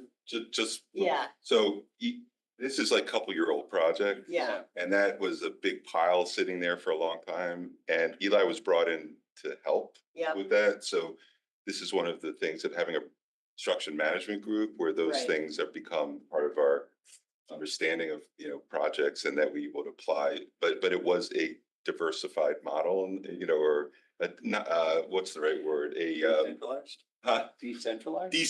Decentralized model before, where it was run from one place with one person. But who did Ty and Bond do the sampling before, or like The original Yeah. sampling was whoever did it for the schools. I think Time Bond was Okay. one of them. Yeah, right? Got There was a couple But you're, firms. and you're in a changing landscape with what they're telling you to do or not do with Right. different things as So you we did evolve. that testing for a certain purpose, but we didn't try. So Eli came into the project to help. There was the construction company was going to take it off site for a much higher price. Eli was like, hold on. He went out and found, our I guess our on-call, was it Weston Sampson? On-call contractor, on-call On-call remediation contractor, yeah. So saved off of that, saved what, $500,000? I know it was About $500,000, yeah. $1 million, and then also negotiated, an additional savings, which was like another 165. But this project sort of demonstrates the need for capital. Yeah, no, Yeah. I'm convinced. Okay, So, all right, and we can, I know we have a lot to get through. Yeah, so we can- What are the next big changes? yeah, so things I do want to touch on is the HVAC project. So if you go to the larger pages, you would find page 10. There's a few HVAC projects that are pretty large, that projects. These are the over 1 million not yet approved.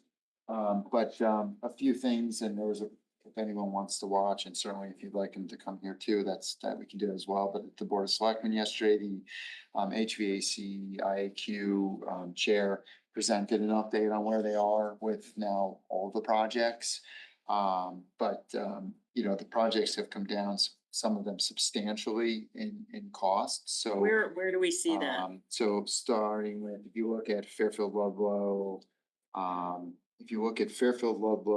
High School, line 176, as an example, Originally, that project was slated for 66 million. It's now down to 41 million. Okay, so you have to go into the notes. So, yeah, it's not perfectly laid out here, but there is another piece here that's important, and you noted in the highlight, the state reimbursement. So, they started at the state with grants and they were one-offs and we got early money, not a lot, but we got it and we were very appreciative for it. But they're moving, at the state now to pushing these into reimbursable projects, which is huge. So it essentially took off the table, if you took the original adjustments, rough numbers, the original adjustments were between the projects that were, on the schedule and now I think it's something like 16, give or take. So from the original BOE to then we refine the project, and then after refining the project, now we get reimbursements. Yeah. And that's a, if you look at the waterfall compared to the last time you saw it, that is a substantial change, in the ultimate, favor. So couple that with also some of the cash flow items. So as an example, if you look at that Fairfield Ludlow High School line 176, 6 million, 6 million, 6 million, 6 million, that was actually 888. But then we found out that actually takes longer to do the project, and I'll call earlier this week, so we dropped those numbers in. So there's a number of things that are favorables within all of this, but they're bringing us to real numbers finally, which is really important. Yeah, and then that state piece is very important. Just to clarify that, because these are huge. So this is just the difference between when somebody put these numbers together and they anticipated what the reimbursement would be for the state versus when you actually find out how much they're gonna reimburse you, that's. So there's two factors. So one of them is if you take, I believe you took Fairfield Ludlow, they assumed in the numbers that for the early conceptual, they actually added in, there were just inconsistencies like, adding in, I think there's multiple gymnasiums. So when you find out. You're asking about the reimbursement though. Well, I was gonna. Well, I'm just So trying to what- understand so- how so it just- came down that So, much. yeah, so one is they had all this additional square footage and it turns out it already has exactly what they need. They don't have to do anything. Oh, with I it. see. They can integrate it in. I see. That was the first huge drop. The next is, up until a few months ago, there was no state reimbursement part of the equation. Okay. Now there is. Everybody had some big questions when the grants dried up, what they were gonna do. They moved into state reimbursement mode. So that's your second big drop. Okay. And I'm glad the numbers came up, obviously. We're glad the numbers came down. And I'm not trying to be critical, but like, man, from a process perspective, to have gotten this so wrong really has to raise some questions about who we're using for these individual estimates or how we're doing them. Because that's ridiculous. Like, we didn't know that we had part of, and even if we used a third party, our team that's reviewing those estimates, like, didn't they pick up on the fact that we didn't have, that we are, that they were including areas that were already tradition? Like, how could we have that big of a miss? And again, I'm not trying to say that to be critical. I'm saying if we're gonna try to get reliable numbers here, we gotta learn something from this. And either we're using people for this stuff that we should never hire again, or we're not looking at what they're providing critically, or, we need to readdress that process somehow, because it shouldn't take a building committee to figure out that we were off by $20 million because you know what I mean? Am I wrong about that? No, you're 100% on it. I will say on the town side specifically, what we're trying to do on our projects now, what they used to do, these notes, most of these figures, it was send it out, they'd send you back, you'd load it in. We now are meeting on a regular basis every few weeks with every one of these departments that's involved in open and any of these Including the Board of upcoming. Ed projects. And so on the Board of Ed side, so that's on the town side. So that's a market shift where we're bringing people back. We're really drilling down internally. No longer do you just simply send a comment and a number and that's acceptable. And this isn't only doing this for the, only doing it for this capital summit once a year. We're now doing this on an ongoing basis, every few weeks. The Board of Ed, you know, it is a bit of a challenge, you know, they do not work for us, but they roll up into these. We are really trying to, stress upon them and work with them as partners and get them on board that we are putting in place the resource on the town side to do some of the legwork here. They actually outsource a big chunk of their capital piece. We're letting them know that we have, the finance and the overall construction expertise on our end. And of that's good. this. I would just like, when they come before us next time, I'd like to know the answer of what they have changed or are gonna change. Because, again, and we saw this, we talked about this a little bit with the Silver Petroselli stuff for Dwight, which wasn't, worth the paper it was written on, basically. I mean, there were so many, unknowns in there that it was not reliable, right? So, so in terms of how we can get more reliable numbers or how this happens, it would be helpful to understand from them, is it a matter of we didn't give the vendor the right scope to scope out the project? We didn't carefully review what the vendor was doing, like something. I just want to know what they're going to do differently. I know what you guys are doing differently, but whenever you get things that's off by this much, hopefully you're learning something and changing your process and fixing it. So that's, if we can just, and you don't have to answer that, but I'd like Angelus or whoever. Yeah, you've got to ask them directly, I guess, but my point is that we have really been trying to do everything we can to work with them on this. They vote on and load in numbers and it's a Right, but problem. before, the Board of Ed wants that too, obviously. I'm sure they're very interested in getting accurate numbers, and they're relying on a process that has proven to, and maybe they're asking these same questions. But the question becomes like, how does nobody along the way figure out that you included parts of the building that were already air conditioned? I mean, that's kind of a big thing. Like, for the, I can understand the field a little more, maybe we should have figured that out too, but some of these things, like we just. A BOF question. And the reason I say that is because, when something's that wrong, that's gonna cause us to turn down or delay other projects because we think we've got this coming at us. So we're making decisions based on numbers that are really bad. So I guess what I took last spring, I was pretty adamant on our project, but in general about really wanting to be able to work with them. I think that has softened up some, which is encouraging. From the BOF perspective, there is a question if are they allowed to simply, they vote and the numbers go in and now those are the numbers, or do we say, wait a minute, that's nice that you voted, but has it been reviewed by, and if it hasn't, it's not gonna get loaded in. I mean, the Board of Finance, I think it ultimately probably has the biggest say on that piece.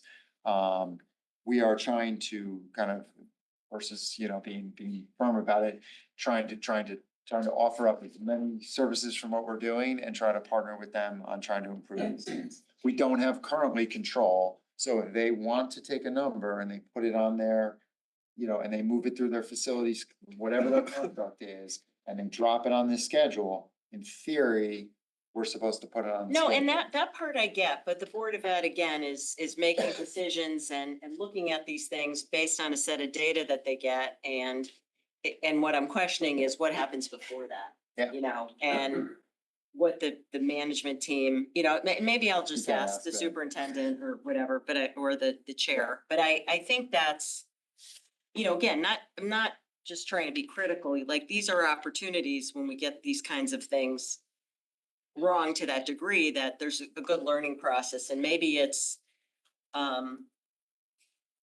maybe it's investing a little more money up front to make sure that we've got the adequate scope defined on how we're getting these initial. We gotta hire somebody in-house that Well, does this work. I mean. They, We have that. yeah, that's, I mean, We're trying to say I we think have Mike it. Dasani is really open Yeah. Yeah. to working with us now. I mean, initially, they probably didn't know what this was all about. And I think hopefully we're winning over his trust. That's a chance. I think we Okay. are starting to, even just being able to make those adjustments in the cash flow might be more realistic, was further under the hood than we were even frankly allowed to get in the summer. So that, and those were just real. They didn't affect any start times, project times, anything, but allowed some reality to be set in the cash flow, which is most important. Yeah, and again, I mean, I know we do the best we can. I know the Board of Ed's doing the best we can. It's the information that's coming up. So I think it would be helpful if, I wouldn't mind asking Mr. Gianfranco what his views are on that, but in terms of the underlying. So, thank you. Anyway, so we've got a bunch of money saved there, which is what helped drive. That was a big driver on it. The only other place I would just maybe put you, high level, would be page 7. And I wanna highlight sort of, one thing in particular. It's a spread out, it's the second half of the page, it's spread out on numerous lines. And I just more of a preview for when we come for approvals. You're used to, approving really like one fire truck at a time. But some of them take 2 to 3 years to build, some of them take even 3 to 4 years to build. So what we're looking at here is most likely asking for several of them to be approved, but recognizing that gets the purchase order issued, it gets the truck in the queue. And then it gets us that build slot, it locks in our dollars in current year dollars. And then we're not paying for them for several years. So a rescue truck may take, or even a ladder, up to 4 years at this point. That is mind blowing. I gotta, it's- like, is that normal? It has become normal, and I will tell you that the cost escalator that we had placed in at that 25% range is looking to be, right on. We're sitting probably at the 25 to 30 just within the labs. Literally taking delivery and order to our next one right now. It's a national problem. It's a problem with What do you large trucks. attribute that to? What is it? Wow. There's a few things. Bill Briefly, found but the yeah. article, you mentioned it. Several of our fire officers at the chief level have mentioned it. Part of it is actually, we're starting to uncover, it's got to do with private equity buying up fire truck manufacturers. And that's a whole issue. I kid you not, it's become a well-documented thing that's coming out, particularly with the LA fires and the issues across the country. But it is also, look, people are not going to trade schools and becoming fabricators, diesel mechanics. That's a major issue. Those materials themselves have become exponentially more expensive. The trucks are getting just more equipment, different configuring, so they're becoming bigger, heavier, more built out. Emissions in the diesel, that was a couple $100,000 adjustment on trucks from years ago. So it's like you add them all up and then you run out the timeline. And literally, if you want to replace the rescue truck that we have right now, which, you would normally say, okay, I'm gonna replace the rescue truck. Okay, that might be a little more complicated. You might get it in 2 years. A pumper might be 1 or 18 months. You're looking at custom 4 years. So we are going to look to ask for several of these to be probably approved in one shot, and we're gonna start, adjusting how we do that. But you'll notice, just from a bonding perspective, you don't have any of them asking for money on fire trucks anytime soon. So I just want to point that out. There's a changes document. Those are the last series of, but I don't think I really need to walk. Yeah, no, we do need, it's getting late and we have to move on, but this is. So if I can just say, I appreciate the sheet on the top. This is good. I think the board was getting these documents, and even though they were labeled, they all sort of blended together. So whoever did this is helpful. Can we talk more about fire trucks? Yes, we can talk. I would just, tomorrow. Which is the rule I wanted to pass. 14 minutes. Can I indulge on that? 14 minutes. Can I get 15 seconds on the changes document? All right, All right, timer's here's timing. going. Changes document has been condensed at this point, so it is really only much like new things, really high level. It isn't every time a cash flow is changed, it's things increasing, new things along those lines. So it's more of a summary change, which will help.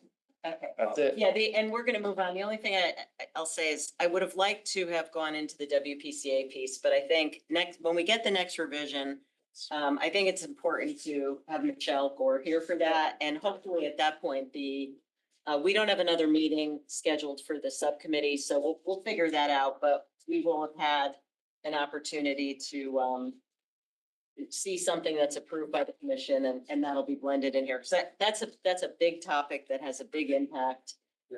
It's gonna change this, and we need to have a discussion about that, but Michelle's not here, so we can move on. And I kind of want to make sure that our new CFO doesn't leave because He lives.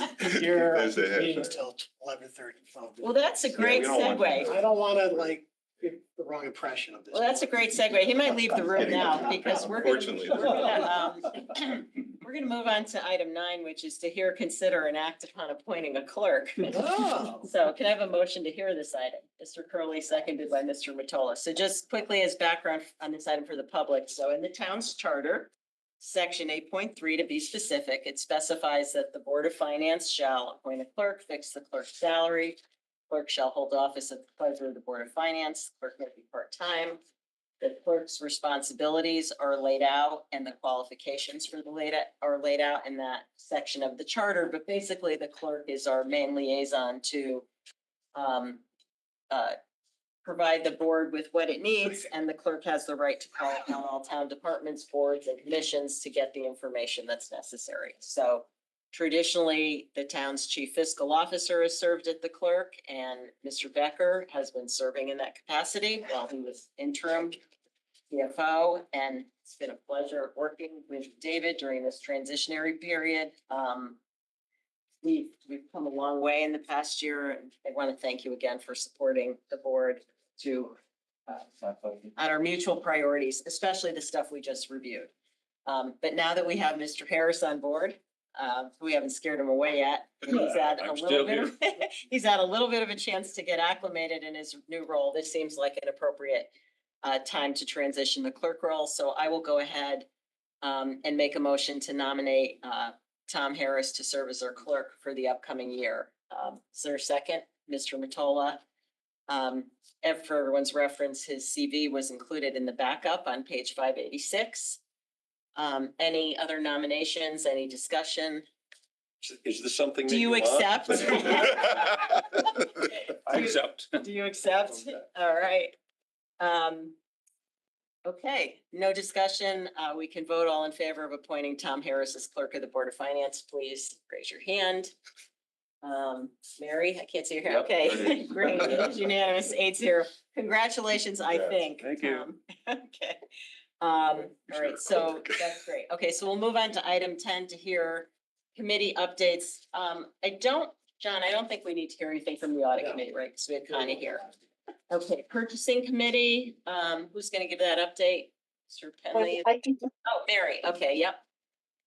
okay, we met, for our first meeting on, I think it was January 27th. And we elected officers and set up a meeting schedule. We scheduled 2 meetings, one for April 28th at 6 o'clock and one for May 19th at 6. And the plan is to report back to the board at our meeting in June, so we can tell you if we need to make revisions to the purchasing policy, or that everything looks good, or where we stand. So we heard from Adam Tullen, our purchasing director, who's now been here about 2 years. Unfortunately, Connie Saxel was sick that day and couldn't attend, but Adam assured us that he's been working with Connie, and they have a tentative list of items they would like to look at in the purchasing policy, and see if we can add some clarification. Um, some of those items, I guess, one is training that he's been working with the Board of Ed to do more training at the data entry level, which should help. There's also what they call an MRO program, and he's looking into improving that. The other one is the bid protest procedure. And also incorporating the HR ethics policy into the purchasing policy. And so I think we requested a few items so we could understand the purchasing policy a little bit better. We wanted to go back to the original red line purchasing policy to see what those final changes had been, and also to reread the sections where he suggested that we make a few tweaks. And then at the next meeting, Ms. Sexel and Adam will give us a little more clarity on the items that they think we should make adjustments to. Hey, excellent. Thank you. That's great. Thank you, Mary. All right, Budget Committee. Mr. Stark? Kept our aims very simple. We were really just trying to figure out a way to line up questions and commentary on each page of the budget with so that when we go through it in these full meetings, we can easily refer to it. So Tom has come up with a way, at least as you're reading through, one of the limitations is that the PDF version of the budget isn't generated through any kind of like desktop publishing software. It's generated right out of Munis. And so as at least a small step, Tom generated a way that you could, on each page, there'll be a spot you can click or a line you can click that will allow you to, it'll bring up a form and you'll be able to enter your question or comment right there. As opposed to the Google sheet that we used last year? Yeah. Okay, so different process, okay. I don't know what our options are in terms of displaying it when we go through the budget during meetings, though. You will be able to, when you submit your questions, provide a response, and we'll align the responses that we have to the questions. So you'll have a document that addresses aligns the responses to each question. So okay, we'll be able to see them. You'll see, yes. And you can put that on the town website. I will confirm that, yeah. Yeah, I think what we did last time, just because we didn't know another way to do it, but if last time I think we provided the Q&A in the backup to the meeting because, you know, I think certain board members want to have their questions on the record. Right. And some of the data that was provided, you want to make that available to the public because it was otherwise going to be discussed in a meeting. So if you know, if there's nothing else we can do, then at least we can do it that way and just, you know, provide last time I think what we did was we Googled or we PDF'd the Google sheet with the Q&A. Some of it was just responses to questions and then any attachments. We made that part of the meeting backup, so. But it would be good to maybe establish a timeline too, if I could make that suggestion, because sometimes if people are asking questions the day of the meeting, the answers can't get in the backup, and so it's sort of a waste of time. So maybe some guidance for the board would be helpful there. So I think the goal was to try and get the book out at least a week before your meeting, to give you a week to look at it, and then have time for us to provide responses. That's the goal. So. Great. And I'll just say, I wrote up my notes from last year on some of the feedback and I provided them. So if anybody else wants to do that, I think that might be helpful just in terms of, you know, data that can be provided in advance. So the Fund Balance Borrowing and Debt Service Committee, we met earlier. Oh, go ahead. Before we move Yep. off the budget, can I ask a question? Yeah, of course. Yeah, have you guys set the schedule in terms of what departments are gonna be attending or presenting on what nights? I know we have our calendar, but do we know who's gonna be I don't think that actually fell Yeah, to us. I had drafted something. I sent it to Jen Carpenter. She's working on lining up everyone, including third parties that come to us. The only thing that's gonna change from what I gave, from what I shared with, the committee was, the night the Board of Ed was, typically we have the Board of Ed, or superintendent presents on the second night. That conflicts with the regular Board of Ed meeting. So Jen Carpenter was working on shifting that to another night, shifting over 2 nights. So I'll check with her or maybe Tom and see where that stands, just so we make sure we've got everyone like that. The one question I wanted to ask in terms of, once the departments get aligned to a specific night, the batting order. I know in years past, we've tried to put those that we think are gonna be fairly quick up first so they can get in and get out. But that's left some of the more meaty departments to the end, and then we run out of time to ask the questions. So I was actually gonna suggest this year we try and put the big departments first. I know that means some of the smaller departments may have to log in a little later and wait a little bit, but personally, I'd rather ask the questions of the big departments first. So we get those out of the way. Yeah, and I'll share the schedule with everyone to see if there are any comments, because in terms of the batting order, I did try to take that into account. Parks and Rec is one that we Yeah, they always always get to at the come on 11th, at 10 and or it's like, we're all 10:40. too tired.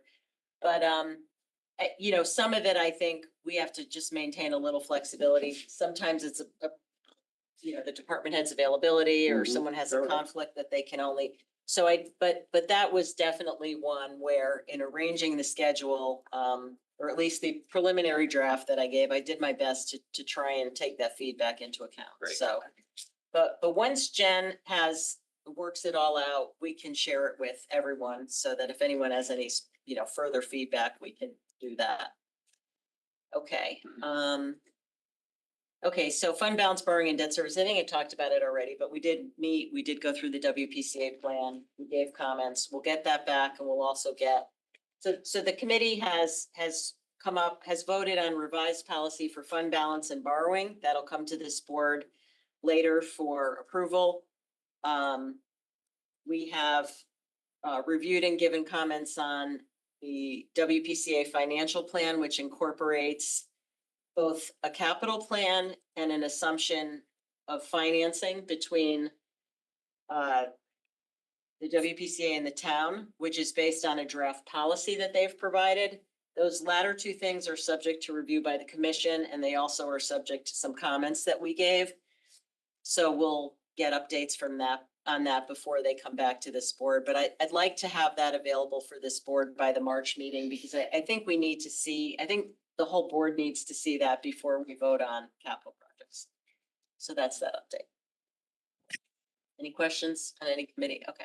All right, so we can move to item 11 to hear, consider, and act upon the draft minutes of November 19th, 24 and December 3rd, 24. Motion to hear this, Mr. Matola, seconded by Mr. Curley. The draft minutes are included in the backup starting on page 588. Were there any comments on the draft minutes?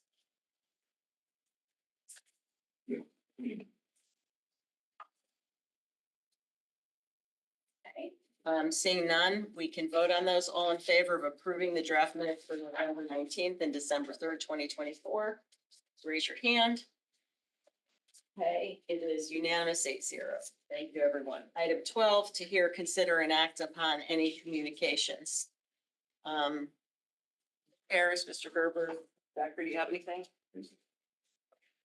I would like to just ask a question. I cannot recall if Michelle has presented or discussed the issue of the sludge at the WPCA. She did with the subcommittee, Okay. and we, so everyone knows it's a potential additional expense in the WPCA long-term financial plan, but it hasn't been incorporated yet, and she's trying to refine the numbers. So before that comes back to the board, yes, she has discussed it. Okay. The other thing, Mr. Myers, I was just gonna ask on behalf of Mr. Walsh, who's not here, where do we stand on any open items that he may have requested at the last meeting? According to him, he's still waiting, so I don't know what those are, but maybe you have a list. So really, the only, I think, actual that was not a long-term item He had a number of open items that was requested at the meeting before that I had taken down. But those are all much longer term type items. The one that I believe is still outstanding really is property times his vacancy. We intend on that, there's a quarterly in a few weeks. We intend on having a much more comprehensive report related to that. There is also a legal opinion that has been distributed relating to essentially the reorganization, et cetera, of which we would like to, at that meeting, so anybody who hasn't read it, should hopefully read that prior, and then we plan on walking through that in more detail as we then discuss the vacancies of that. Yeah. Just for the public, I just do want to clarify the legal opinion that came back. There were questions about whether there was a charter violation with regard to hiring of project managers, and our town attorney concluded there was not. So he can walk us through that. There is a potential issue with a reorganization that was done 2 years ago, I believe, when the Parks Department was established, because it transferred functions that by charter were supposed to remain in DPW to the Parks Department, and that should have been done by ordinance. So when we have the town attorney here, we can understand from him and from the town how that will be remedied, but we don't need to get into that tonight. So we could do that during the quarterly. Anything else? No, that was. Okay. Other communications? No. Okay. All right. So item 13, I'll take a motion to adjourn. Mr. Curley? Oh, all right. Thanks, everybody.